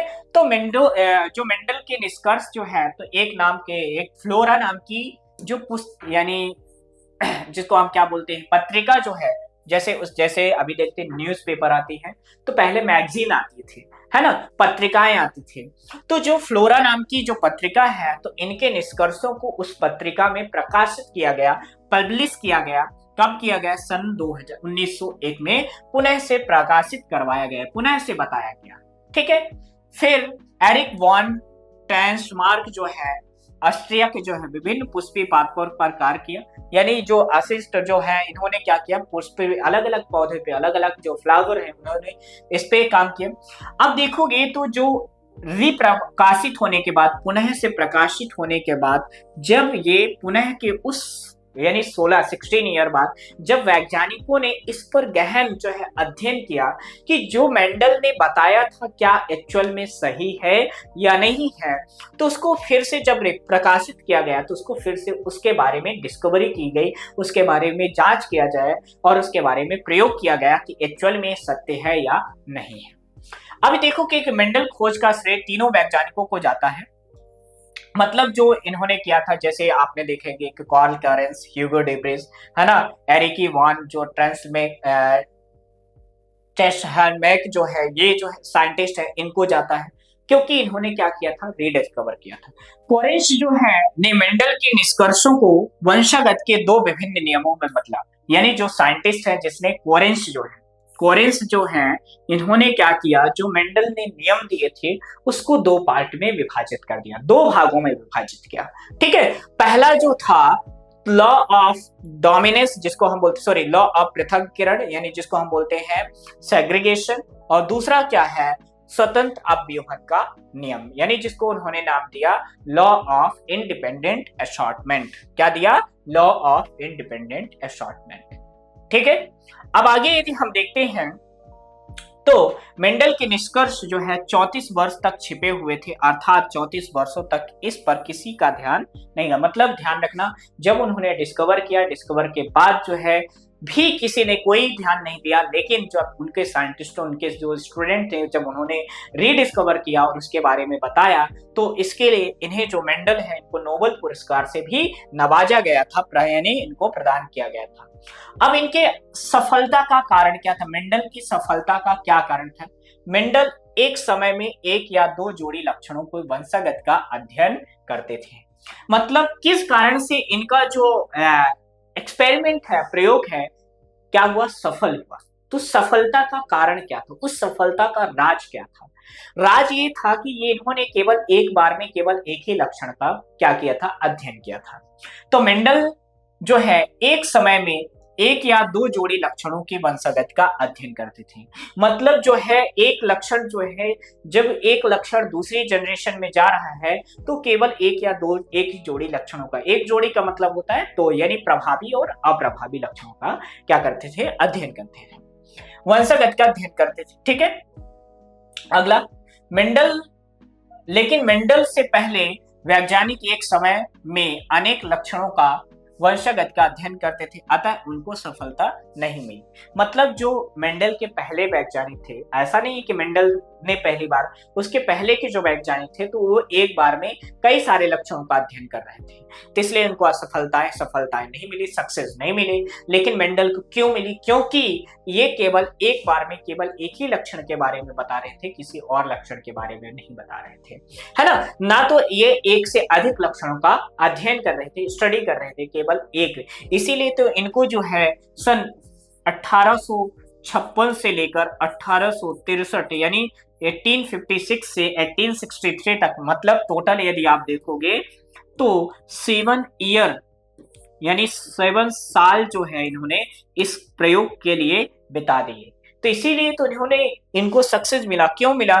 क्योंकि एक साल में, 1 ईयर में जो है केवल एक ही लक्षण का ये अध्ययन किया, दूसरे लक्षण के बारे में उन्होंने कोई ध्यान नहीं दिया। इन्होंने यदि पौधे के लंबाई के बारे में बात किया है, तो केवल पौधे की लंबाई का अध्ययन किया है। यदि इन्होंने पुष्प के बारे में बात किया है, तो केवल पुष्प के लक्षणों का अध्ययन किया है, उसके बारे अलावा किसी पे इन्होंने एक्सपेरिमेंट नहीं किया। मेंडल के पहले कॉल रूट जो है, इन्होंने टोबैको पर एक्सपेरिमेंट किया था। ठीक है। और जॉन गॉस व नाइट जोहानसन जो है, इन्होंने किस पे किया था, पी पे किया था। ठीक, आगे यदि हम देखते हैं तो मटर का चुनाव का कारण क्या है, मेंडल ने मटर को ही क्यों चुना, क्या कारण था कि मेंडल ने इसके चुनकर और इसको आगे अपने प्रयोग में शामिल किया, अपने प्रयोग में इसको ऐड किया, क्या लक्षण थे, क्या रीजन थे। तो मेंडल का चुनाव का कारण था कि मेंडल एक वर्षीय यानी मटर का यानी एक वर्षीय पादप है। पहली बात तो ये एक वर्ष में एक यानी ईयर में क्या होता है, तैयार होता है। इसका जीवन चक्र जो होता है 2 से 3 महीने में पूरा हो जाता है। जैसे अभी आप देख रहे होंगे कि अभी क्या चल रहा, अक्टूबर नवंबर जो है,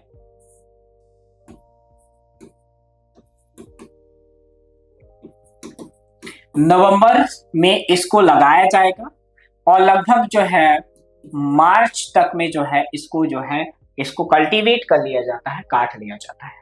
मतलब यदि आप पाएंगे कि नवंबर से मार्च तक यानी 3 से लगभग 2 से 3 महीने के अंदर ये जो है तैयार हो जाता है। इसमें कम समय में अधिक पीढ़ियों का विश्लेषण किया जाता है, मतलब हम कम समय में भी इसके कई सारे पीढ़ियों का क्या कर सकते हैं, अध्ययन कर सकते हैं। अगला, मेंडल मटर में अनेक विपरीत विभेद के लक्षण पाए जाते हैं। मतलब क्या होता है, मंडल में जो है मटर जो होता है, इसमें एक ही पौधे पर अलग अलग जो है लक्षण हमें क्या होते हैं, दिखाई देते हैं। ठीक है, मटर में प्राकृतिक रूप से स्वपरागण पाया जाता है। मतलब क्या हुआ कि जो मटर का पौधा होता है उसमें लगने वाले जो फ्लावर होते हैं वो क्या होते हैं, बायसेक्सुअल होते हैं। बायसेक्सुअल का यदि हम बात करते हैं तो द्विलिंगी होते हैं, और द्विलिंगी होने के कारण ये क्या करते हैं, एक ऐसा लक्षण प्रदर्शित करते हैं जो कि क्या करता है, बायसेक्सुअल कैरेक्टर को प्रदर्शित करता है।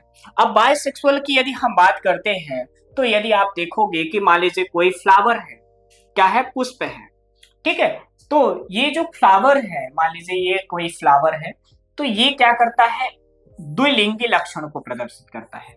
मतलब ये इसमें जो है मेल और फीमेल दोनों रिप्रोडक्टिव ऑर्गन क्या हो, प्रेजेंट हो, किसमें, फ्लावर में। तो इसका जो मेन रीजन यही था कि जो मटर का पौधा था तो उसमें ये जो है नर जननांग जो होता है और ये जो है मादा जननांग जो होता है, एक ही पौधे में क्या होता है, प्रेजेंट होता है। और जब ये दोनों एक ही पौधे में प्रेजेंट है तो क्या होगा, स्वपरागण की प्रोसेस कंप्लीट होगी, यानी नेचुरल होती है। ठीक है, अतः मेंडल को बिना किसी अतिरिक्त प्रयास के लक्षणों की शुद्धता प्राप्त होती है। मटर में कृत्रिम रूप से पर परागण कराया जा सकता है। मतलब यदि हम चाहें तो इसको हम आर्टिफिशियली पॉलिनेशन भी करा सकते हैं, कृत्रिम रूप से इसको हम क्या कर सकते हैं, परागित करवा सकते हैं। किसको, मटर को। ठीक है, इसके विपरीत पादपों के संकरण कराया जा सकता है। मेंडल को उगाना सरल होता है, यानी मटर को उगाना क्या होता है, सरल होता है।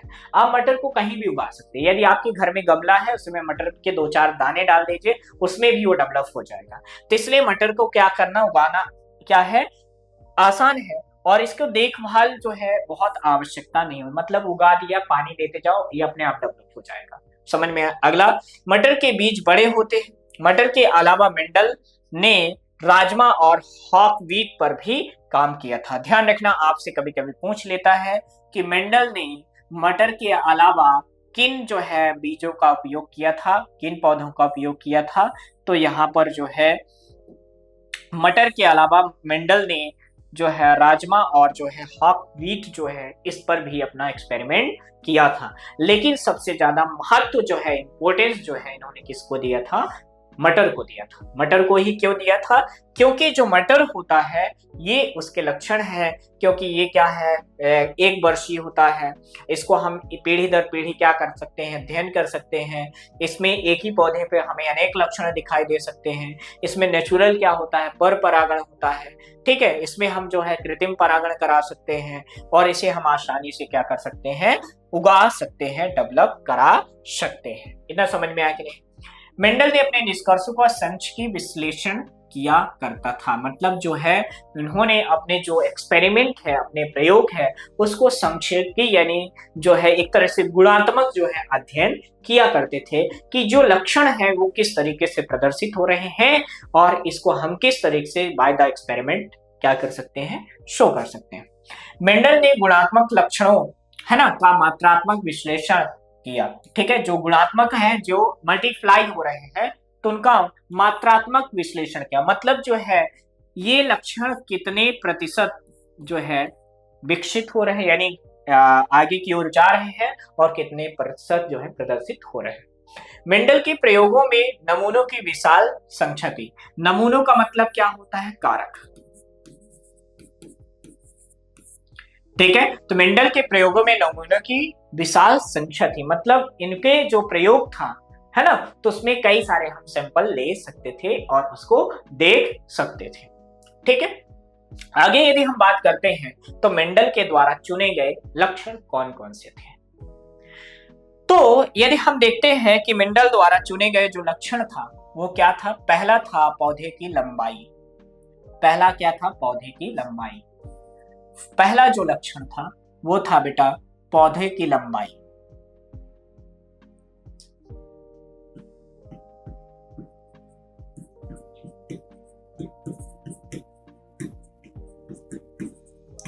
पौधे की लंबाई। अब पौधे की लंबाई कैसा, या कि पौधा जो होता है लंबा होगा, या कि पौधा कैसा होगा, बौना होगा। तो यहां पर ये जो लंबा और बौना वाला जो कार्यक्रम है, तिन्होंने किस बेसिस पे दिया था, तिन्होंने जो है दो बेसिस पे दिया था, प्रभावी और अप्रभावी के बेसिस में दिया था। ठीक है, तो यहां पर जो लक्षण दिया था उन्होंने तो किस आधार पर दिया था, प्रभावी और अप्रभावी के बेसिस में दिया था। ठीक है, तो यहां पर यदि आप देखोगे तो जो प्रभावी लक्षण है वो बड़ा लक्षण होगा और अप्रभावी लक्षण जो होगा छोटा। तो यहाँ पर जो है प्रभावी लक्षण दिया लिया और यहाँ जो है अप्रभावी लक्षण दिया। ठीक है, तो यहां पर लंबा किसकी लिया, पौधे की लंबाई लिया, पौधे की हाइट को लिया है। तो यदि आप देखोगे तो पौधे की हाइट जो है कुछ इस तरीके से, मान लीजिए यहाँ पर एक छोटा पौधा है। ठीक है, यहाँ पर जो है पौधे की लंबाई जो लिया है उन्होंने कुछ इस तरीके से प्रदर्शित करते हैं। ठीक है, तो ये पौधे की लंबाई छोटा होगा, सॉरी बड़ा होगा, या कि यहाँ पर यदि इसके पौधे की लंबाई क्या होगी, छोटी होगी। ठीक है, यहाँ पर इस तरीके से होगा। ठीक, तो पहला क्या है, पौधे की लंबाई। अब आपको पता है कि जब पौधा बन जाएगा, तैयार हो जाएगा, तो सबसे पहले क्या लगता है, पौधे पर फूल आता है। क्या लगता है, फूल आता है। पहले फूल आता है कि फल आता है, कमेंट में आप जरूर बताइएगा, है ना। तो पहले क्या आएगा, फूल आएगा। तो यहाँ पर क्या आता है, पहला यदि हम देखें तो इसके बाद क्या आएगा, फूल। क्या आएगा, फूल आएगा। तो अब जब पौधे में यदि हम फूल की बात करते हैं, किसकी बात करते हैं, फूल की बात करते हैं। ठीक है, तो पौधे में यदि हम फूल की बात कर रहे हैं तो फूल कहां पर लगेगा ये भी डिपेंड करता है। ठीक है, तो पौधे में यदि हम देखते हैं तो फूल की स्थिति,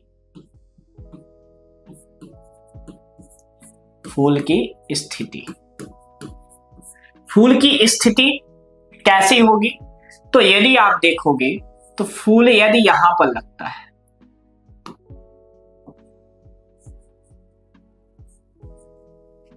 ठीक है, तो इसको हम बोलेंगे शीर्षस्थ। और मान लीजिए फूल जो है यहां पर लगता है और यहां पर जो है ये जो है इस तरीके से लगता है, तो इसको हम बोलेंगे कक्षस्थ। तो यहां पर देख रहे फूल जो है दो तरीके से लग रहा है, या कि शीर्ष में लगेगा या कक्ष में लगेगा। कक्ष का मतलब होता है टॉप से नीचे, शीर्ष का मतलब बिल्कुल टॉप पे, सिर पे। ठीक है, इस तरीके से। तो पहला हो गया फूल की स्थिति। दूसरा है यदि हम देखें फूल का रंग, फूल का रंग। ठीक है, तो यहां पर फूल जो होता है या कि वो कैसा होगा, सफेद होगा। ठीक है, कैसा होगा बेटा, सफेद होगा। यानी फूल जो है, ये वाला फूल जो है, या कि सफेद होगा। ठीक है, या कि वो कैसा होगा, बैगनी होगा। कैसा होगा बेटा, बैगनी होगा। दिख रहा है क्या, ये क्या होगा, या कि बैगनी होगा, जिसको बोला गया है वायलेट। ठीक है, इस तरीके से देखा। ठीक है, बैगनी।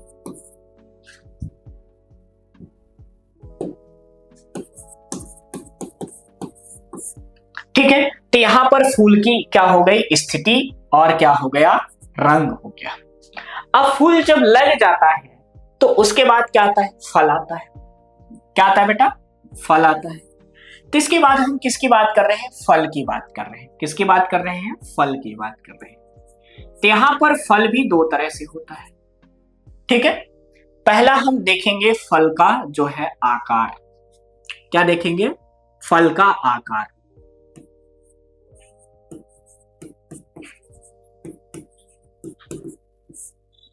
और दूसरा क्या देखेंगे, फल का रंग।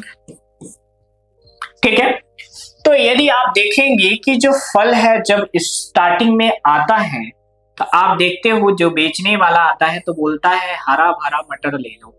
ठीक है, तो मटर जो है हरा तो होता है भैया, लेकिन भरा बहुत कम होता है, इस तरीके से होता है। ठीक है, तो ये होगा। तो यदि इस तरीके से है तो इसको हम क्या कहेंगे, फूला। फूली बोलते हैं वैसे। ठीक है, कैसा बोलेंगे, फूला। ठीक है, यदि यही मटर जो है कैसा हो जाएगा,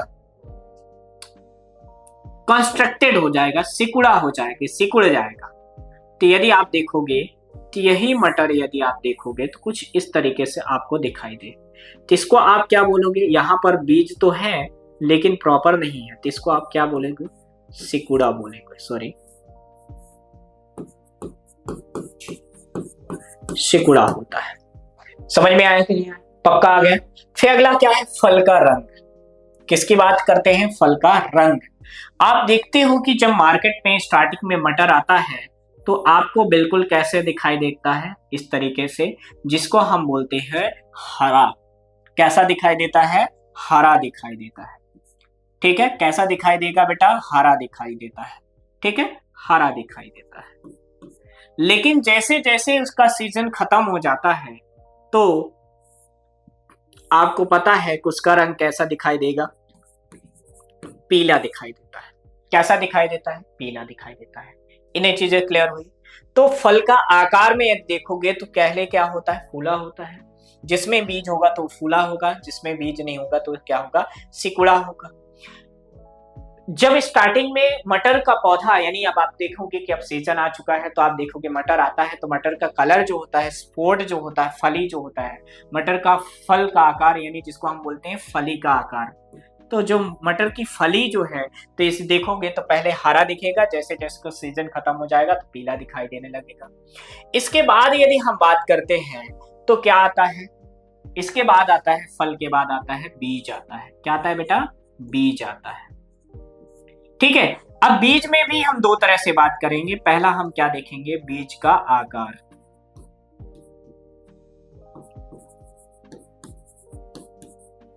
और दूसरा हम देखेंगे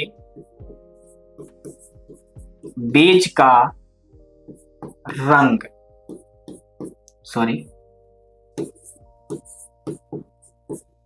बीज का रंग।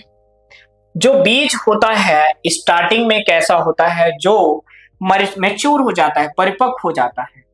ठीक है, तो जो मैच्योर होता है, परिपक्व होता है, तो कैसा दिखेगा आपको, बिल्कुल गोल दिखाई देगा।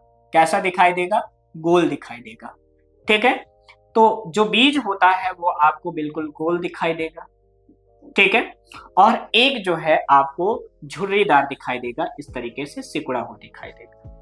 जो बेटा गोल होता है वो कैसा आपको दिख रहा, पीला दिखाई देता है। कैसा दिखाई देगा, पीला दिखाई देगा। और जो इस तरीके से सिकुड़ा हुआ होता है तो वो आपको बिल्कुल कैसा दिखाई देगा, हरा दिखाई देगा। कैसा दिखाई देगा, हरा दिखाई देगा। ठीक है। तो बीज का आकार कैसा होता है? ये गोल है। कैसा है बेटा? गोल है। बीज का आकार कैसा है बेटा? गोल है। और कैसा है? झुर्रीदार है। बीज का जो गोल है उसका रंग कैसा है? पीला है। जो झुर्रीदार है उसका रंग कैसा है? हरा है। तो इस तरीके से आपको जो है मटर के पौधे में जो है, जो मेंडल ने अपने लक्षण को एक्सपेरिमेंट के थ्रू, प्रयोगों के थ्रू जांच किया था, पता किया था, तो जो लक्षण थे वो कुछ इस तरीके से जो है दिखाई दे रहे थे। इन्हें चीजें क्लियर हुई कि नहीं? ठीक है। तो ये क्या है? मेंडल के द्वारा सिलेक्ट किए गए लक्षण है, चयन किए गए लक्षण है, जो कि आपको दिखाई दे रहा है। पहला आपने देखा कि इन्होंने पहला जो लक्षण है वो किसके बारे में देखा? पौधे की लंबाई के बारे में देखा। पहला जो लक्षण इन्होंने सिलेक्ट किया, पौधे की लंबाई देखा। दूसरा उन्होंने देखा फूल की स्थिति देखा। तीसरा आप देखेंगे फूल का रंग देखा। चौथा आप देखेंगे तो फूल जो है फल का आकार देखा। पांचवा आप देखेंगे तो इन्होंने फल का रंग देखा। छठा जो आपने देखा तो इन्होंने बीज का आकार देखा। और सातवां जो लक्षण इन्होंने देखा वो क्या देखा? बीज का रंग देखा। इस तरीके से इन्होंने, किसने? मेंडल ने सन 1856 से लेकर 1863 तक, यानी टोटल जो है 7 साल जो उन्होंने समय गंवाया था, जो 7 ईयर जो है, साल जो है, इन्होंने 7 साल जो है इन्होंने जो टाइम दिया था, तो इस तरीके से टोटल यदि देखोगे तो टोटल 7 कैरेक्टर के डोमिनेंट और रेसेसिव, प्रभावी और अप्रभावी लक्षणों का इन्होंने पता लगाया था और इसके बारे में बताया था। ठीक है। तो ये किसने किया था? मेंडल ने किया था। तो मेंडल ने इन्हीं लक्षणों को लेकर जो है एक जो है प्रयोग किया था। पहला प्रयोग उन्होंने मोनोहाइब्रिड क्रॉस कराया था और दूसरा प्रयोग उन्होंने डाइहाइब्रिड क्रॉस कराया था। उन्हीं की एक मेथड है यहाँ पर जो है, जो आर्टिफिशियल इनहाइब्रिडाइजेशन जो है का एक एक्सपेरिमेंट किया था। आर्टिफिशियल इनहाइब्रिडाइजेशन का मतलब कैसे? यदि आप देखोगे तो ये क्या है? मटर का पौधा है और मटर का फूल है। तो यहाँ पर यदि आप देखोगे तो ये जो है कैसा दिख रहा है? बैंगनी कलर का एक जल में दिख रहा है। ठीक है। अब ये जो फ्लावर है तो इसमें अलग अलग पार्ट दिए हैं। इसका दल दिया है, वर्तिकाग्र दिया है, परागकोश दिया है, पुंकेसर दिया है, स्त्री केसर दिया है। ठीक है। अब हम क्या करते हैं? इनहाइब्रिडाइजेशन जब करते हैं, इनहाइब्रिडाइजेशन का मतलब होता है प्राकृतिक संकरण। इनहाइब्रिडाइजेशन का मतलब क्या होता है? प्राकृतिक संकरण। ठीक है। जब हम प्राकृतिक संकरण करते हैं, क्या करते हैं बेटा? प्राकृतिक संकरण।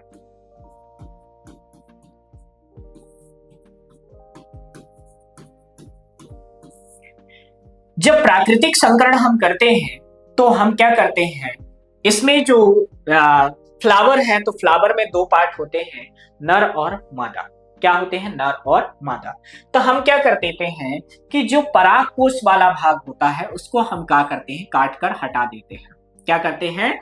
काट कर हटा देते हैं। ठीक है। किसको हटा देते हैं? परागकोश को। और इसमें हम दूसरे फ्लावर, यहां पर यदि आप देखोगे तो यहां पर क्या है? ये सफेद पुष्प है और ये क्या है? बैगनी है। अब हम क्या करते हैं?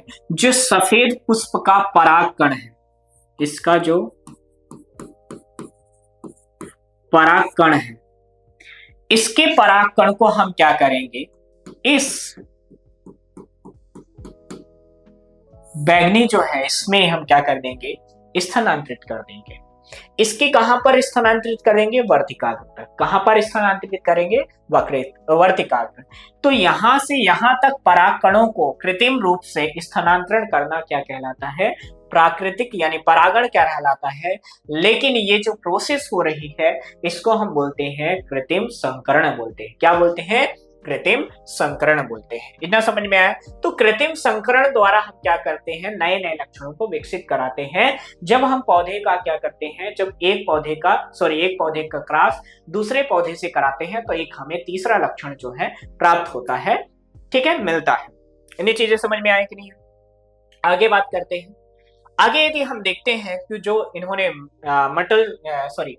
मेंडल ने जो एक्सपेरिमेंट किया था, उन्होंने क्या किया था, तो इन्होंने सबसे पहले इमस्कुलेशन किया, यानी जो पराग द्विपुष्पी लिंग यानी द्विलिंगी पुष्प से पराग कोष को, किसको, पराग कोष को अलग करने को हम विपुंसन बोलते हैं। तो पादपों के संकरण करवाने हेतु मेंडल ने एक तकनीक विकसित की जिसे हम विपुंसन एवं थैलीकरण तकनीक। मटर के पुष्पे द्विलिंगी पुष्प होते हैं। इस तकनीक में एक पौधे को नर की सतह एवं दूसरे को मादा की सतह का प्रयोग किया जाता है। मतलब एक में नर का, एक में मादा में। जिस पादपों का प्रयोग किया जाता है, ठीक है, फीमेल की तरह किया जाता है, उसे तंतुओं स्टैमेन को शिशु अवस्था में ही काट कर क्या कर दिया जाता है, हटा दिया जाता है। इसे विपुंसन करते हैं। मतलब क्या हुआ बच्चा, मतलब यहाँ पर ये हुआ कि क्या हुआ कि पुष्प से पराग कोश को काट कर बाहर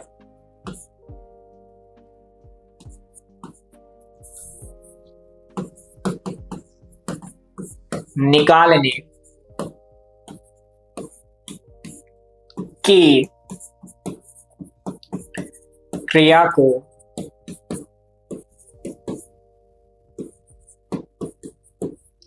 विपुंसन कहा जाता है।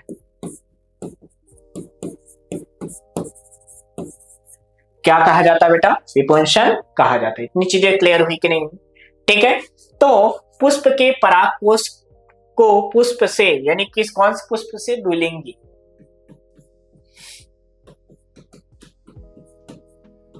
द्विलिंगी पुष्प से परागकोश को काट कर बाहर निकालने की क्रिया को हम क्या कहते हैं, विपुंसन कहते हैं। समझ में आया कि नहीं है, वही चीज यहाँ पर आपको बताया गया है। और विपुंसन को हम बोलते हैं इमस्कुलेशन। अब बैगिंग क्या है, विपुंसित पादपों को मेंडल ने एक थैली से बांध दिया, इसे बैगिंग कहते हैं। ठीक है, मतलब क्या हुआ, मान लीजिए यहाँ पर एक फ्लावर है जो क्या कर रहा है, यहाँ पर हमने क्या किया है, मान लीजिए जो कि विपुंसित किया गया है। विपुंसित का मतलब है स्टेराइल किया गया है, स्टेरलाइजेशन किया गया है। ठीक है, यहाँ पर मान लीजिए ये फ्लावर का जो है पार्ट है,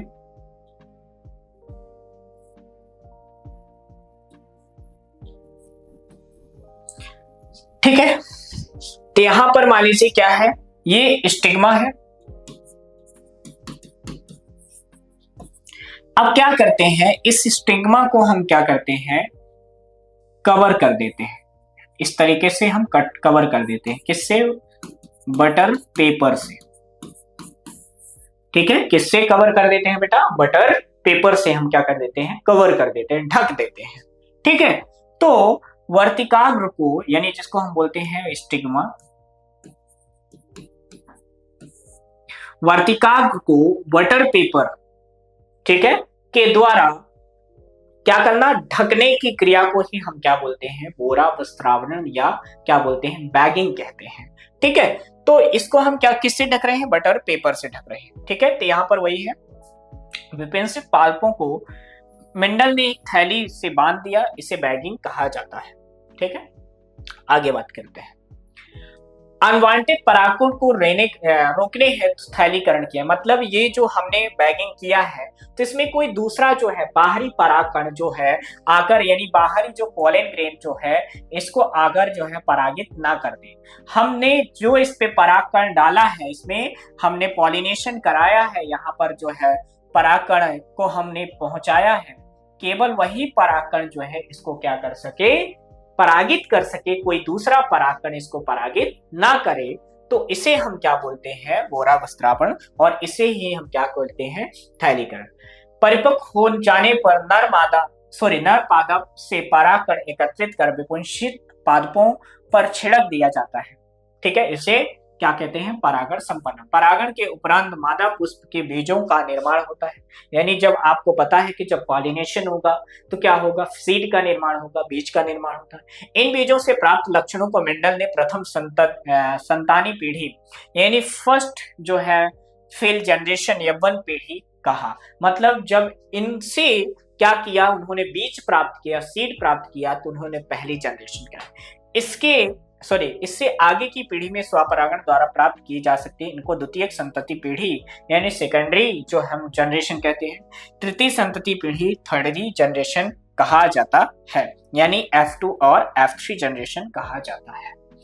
मेंडल ने यवन पीढ़ी की प्राप्ति जो है क्रॉस पॉलिनेशन पर परागण से की और इसके बाद सभी पीढ़ी सेल्फ स्वपरागण से प्राप्त की। मतलब क्या हुआ, पहली जो जनरेशन है, फर्स्ट जनरेशन जो है, इन्होंने क्या किया है, जैसे यहाँ पर आप देखोगे तो मेंडल ने सबसे पहले क्या किया है, यही तो किया है क्या कि इन्होंने सबसे पहले परागण कराया।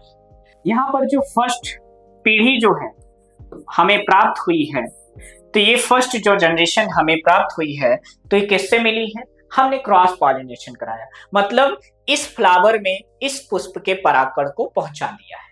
ठीक है, तो ये हमने पहली जो जनरेशन है तो किससे प्राप्त किया है, क्रॉस पॉलिनेशन से प्राप्त किया है। लेकिन इसके बाद जितनी भी संततियां हैं, जितनी भी पीढ़ियां हैं, वो किससे प्राप्त होती है, cross pollination sorry self pollination से प्राप्त होती है, यानी स्वपरागण से प्राप्त होती है। इन्हीं चीजें समझ में आए।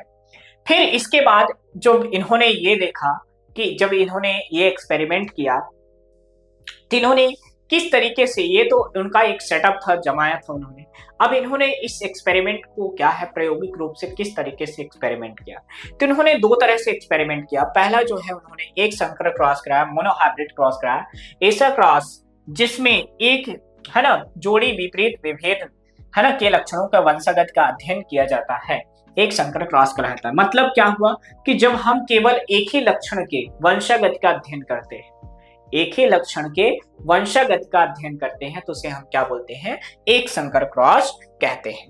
कैसे, जरा हम देखते हैं।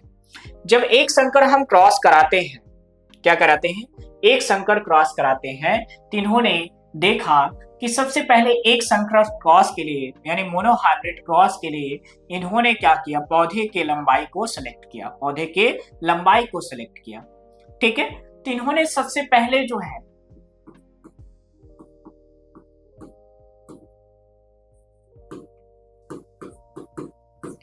इन्होंने क्या लिया है, पौधे की लंबाई।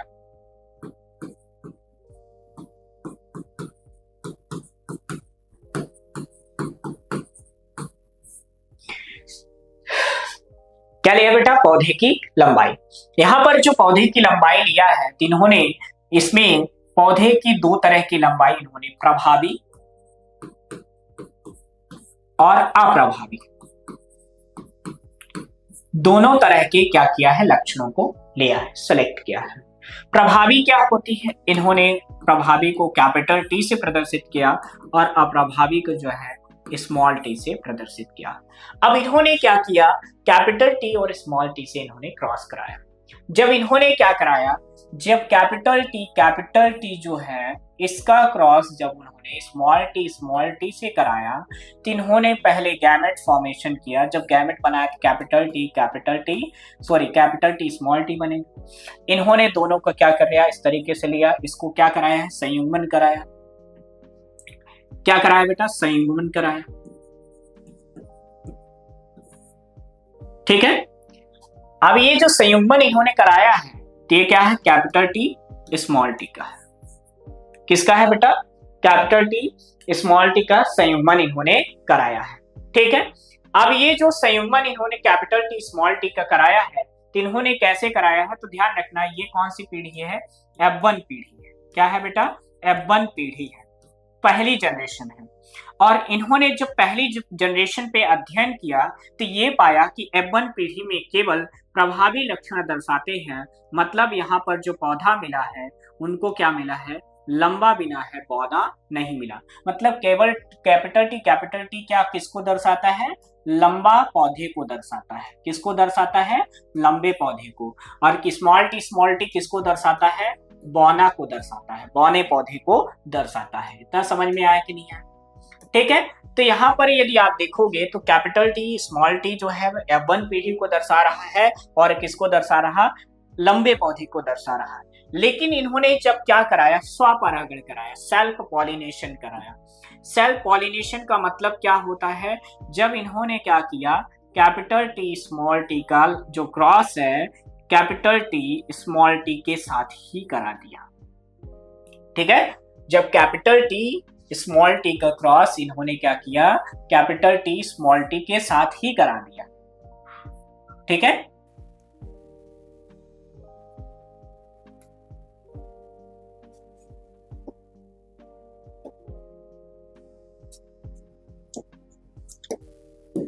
अब देखोगे कि यहां पर जो पौधे मिले,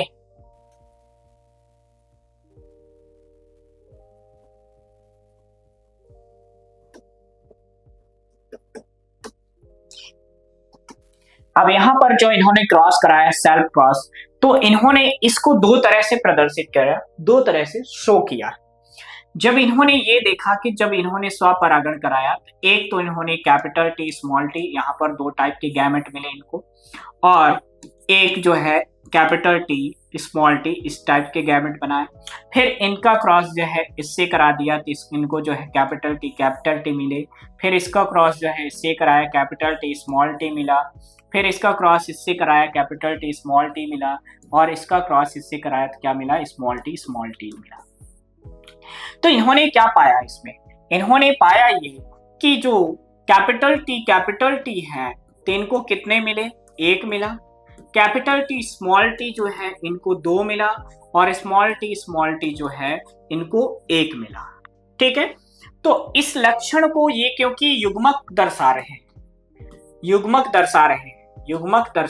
हैं, तो इस लक्षण को उन्होंने क्या बोला, जीनोटाइप बोला। क्या बोला, जीनोटाइप बोला।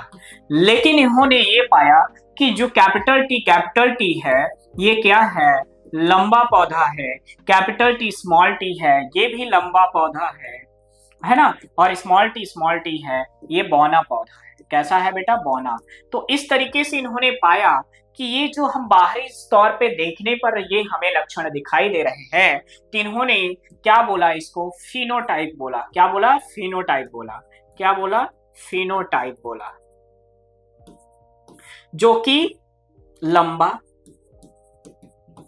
पौधा और रेशियो बौना पौधा को दर्शा रहा है। लंबा पौधा 3 है और बौना पौधा 1 है।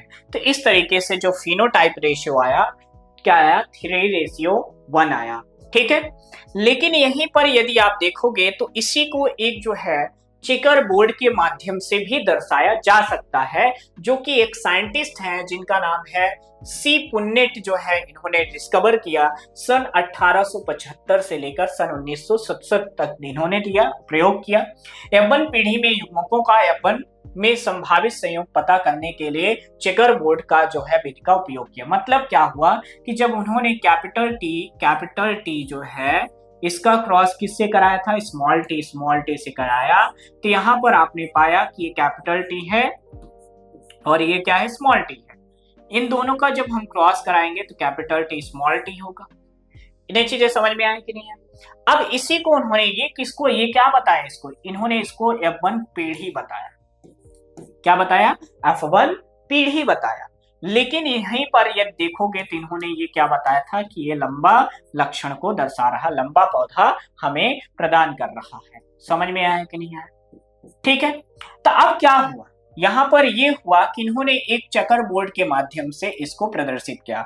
अब ये चेकर बोर्ड कैसे बनता है जरा देखिए। तो इन्होंने चेकर बोर्ड को कुछ इस तरीके से प्रदर्शित किया। ठीक है, इस तरीके से प्रदर्शित किया। और इस चेकर बोर्ड में यदि हम देखें तो इन्होंने जो है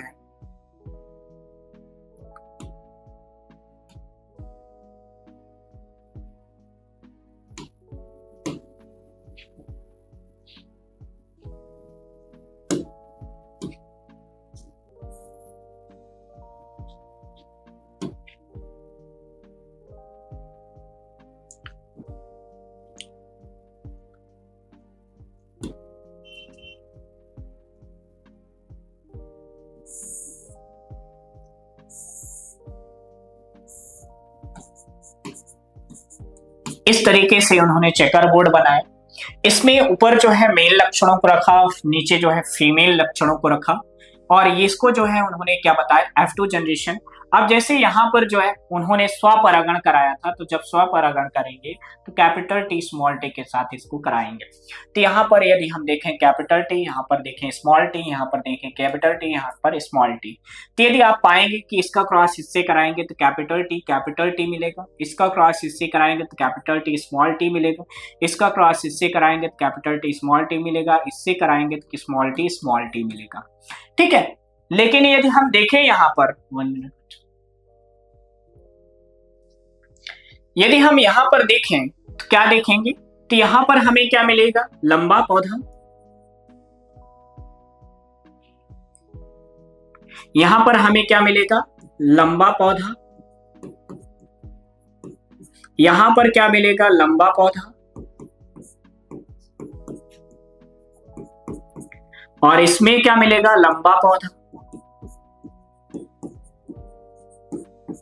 और यहां पर क्या होता है, बौना पौधा। 1 मिनट। ठीक है, तो यहां पर यदि आप देखेंगे तो ये दो तरह के लक्षण दर्शा रहे हैं, लंबा पौधा, बौना पौधा।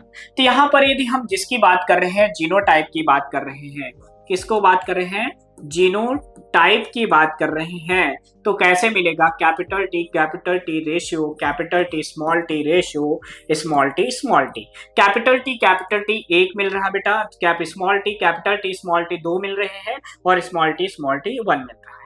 ठीक है, यहीं पर यदि हम बात करते हैं फिनोटाइप की बात करते हैं, किसके बात कर रहे हैं, फिनोटाइप की। अब यहाँ पर बच्चा फिनोटाइप यदि हम बात कर रहे हैं तो यहाँ पर क्या मिल रहा, लंबा पौधा रेशियो बौना पौधा। ठीक है, तो लंबा पौधा क्या है, कितने हैं बेटा, 3 है, और बौना पौधा कितना है, 1 है। तो यहाँ पर आप पाएंगे कि जो हमारा जीनोटाइप और फिनोटाइप रेशियो है, तो जीनोटाइप मिल रहा है 1:T:1 और फिनोटाइप रेशियो मिल रहा है 3:1। तो इस तरीके से उन्होंने जो है मोनोहाइब्रिड क्रॉस को क्या किया, रिप्रेजेंट किया, प्रस्तुत किया। अब इसी तरह से उन्होंने एक दूसरा जो है एक्सपेरिमेंट किया, डाइहाइब्रिड क्रॉस, जिसको हम बोलते हैं द्विसंकर क्रॉस। क्या बोलते हैं, द्विसंकर क्रॉस। मतलब यहाँ पर एक सिमिलर जो कैरेक्टर लिया, लेकिन वो जोड़ी में कैरेक्टर लिया, यानी 1 पेयर ऑफ कंट्रास्टिंग कैरेक्टर लिया, एक जोड़ी लक्षण को इन्होंने सेलेक्ट किया, चयन किया।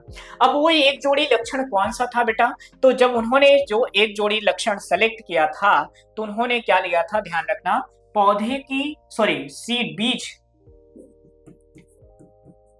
बीज का आकार एवं बीज के रंग लिए थे। ठीक है, क्या लिया था, बीज का आकार एवं बीज का रंग लिया था। जब इन्होंने पाया, जब बीज का आकार लिया तो इन्होंने पाया कि जब बीज जो होता है गोल होता है, ठीक है, तो ये कैसा होता है, राउंड और येलो होता है। ठीक है, और इन्होंने दूसरा जो लिया था तो कैसा लिया था, ध्यान रखना, कंस्ट्रक्टेड। ठीक है, और यहां पर लिया था कैसा, आप देखे होंगे तो यहां पर था क्या, स्मॉल आर, स्मॉल वाई।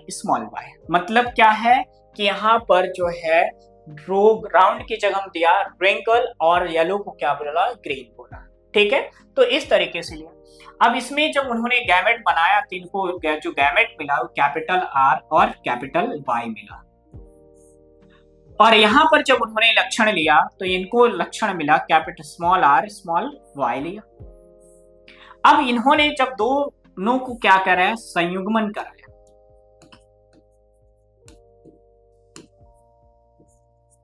ठीक है, तो क्या हुआ, जब संयुग्मन कराया तो यहां पर मिला capital R small R, capital Y small Y लिया, जिसको उन्होंने क्या बोला था, F1 पीढ़ी।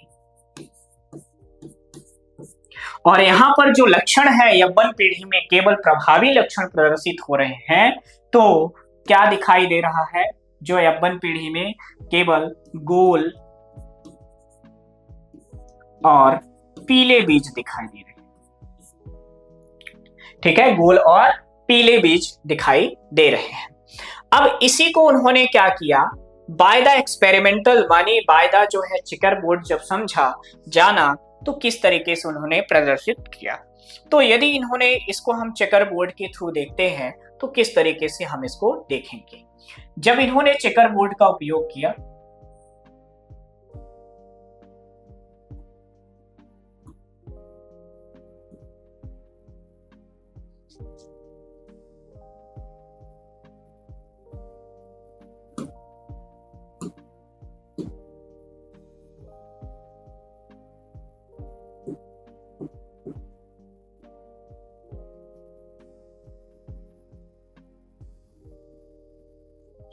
देखिए यहां पर जब चेकर बोर्ड का उपयोग करेंगे कैसे करेंगे,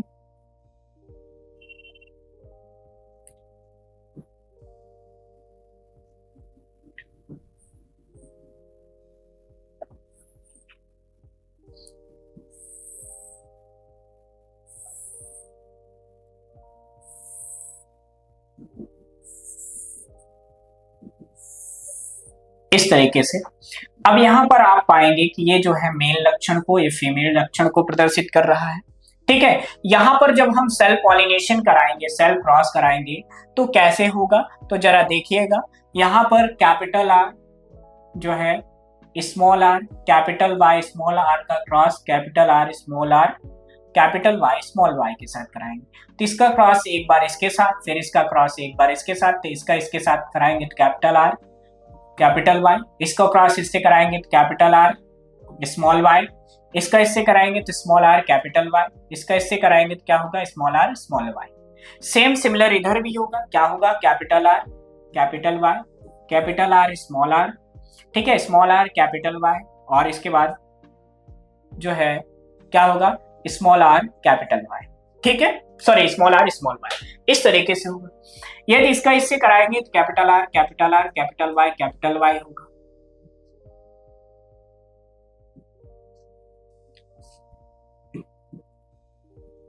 कैपिटल आर कैपिटल वाई होगा।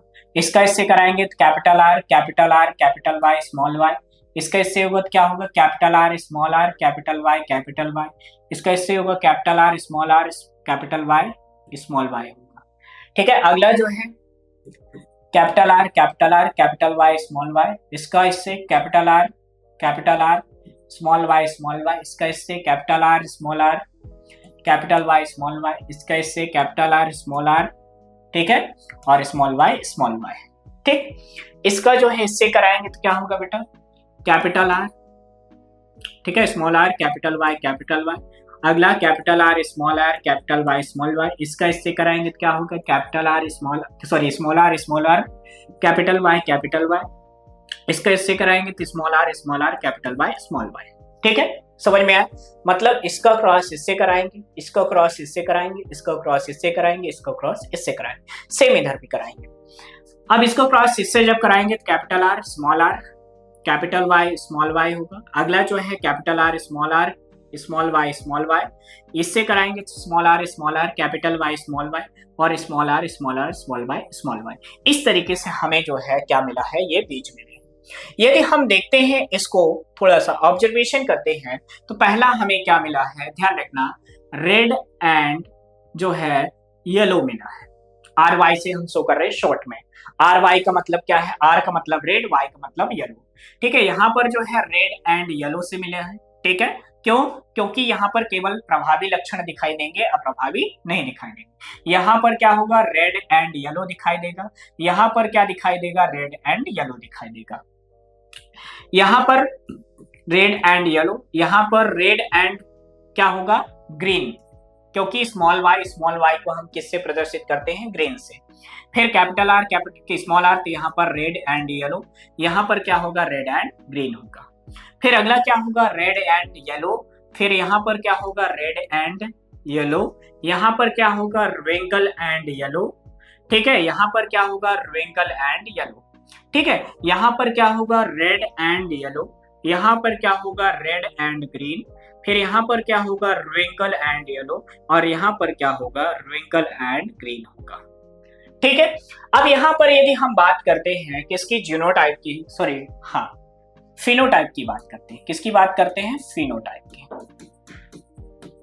फिनोटाइप की यदि हम बात करते हैं यहां पर तो क्या होगा, पहला फिनोटाइप की यदि हम बात करते हैं तो पहली बात हम सबसे पहले करेंगे कि यहां पर हमें रेड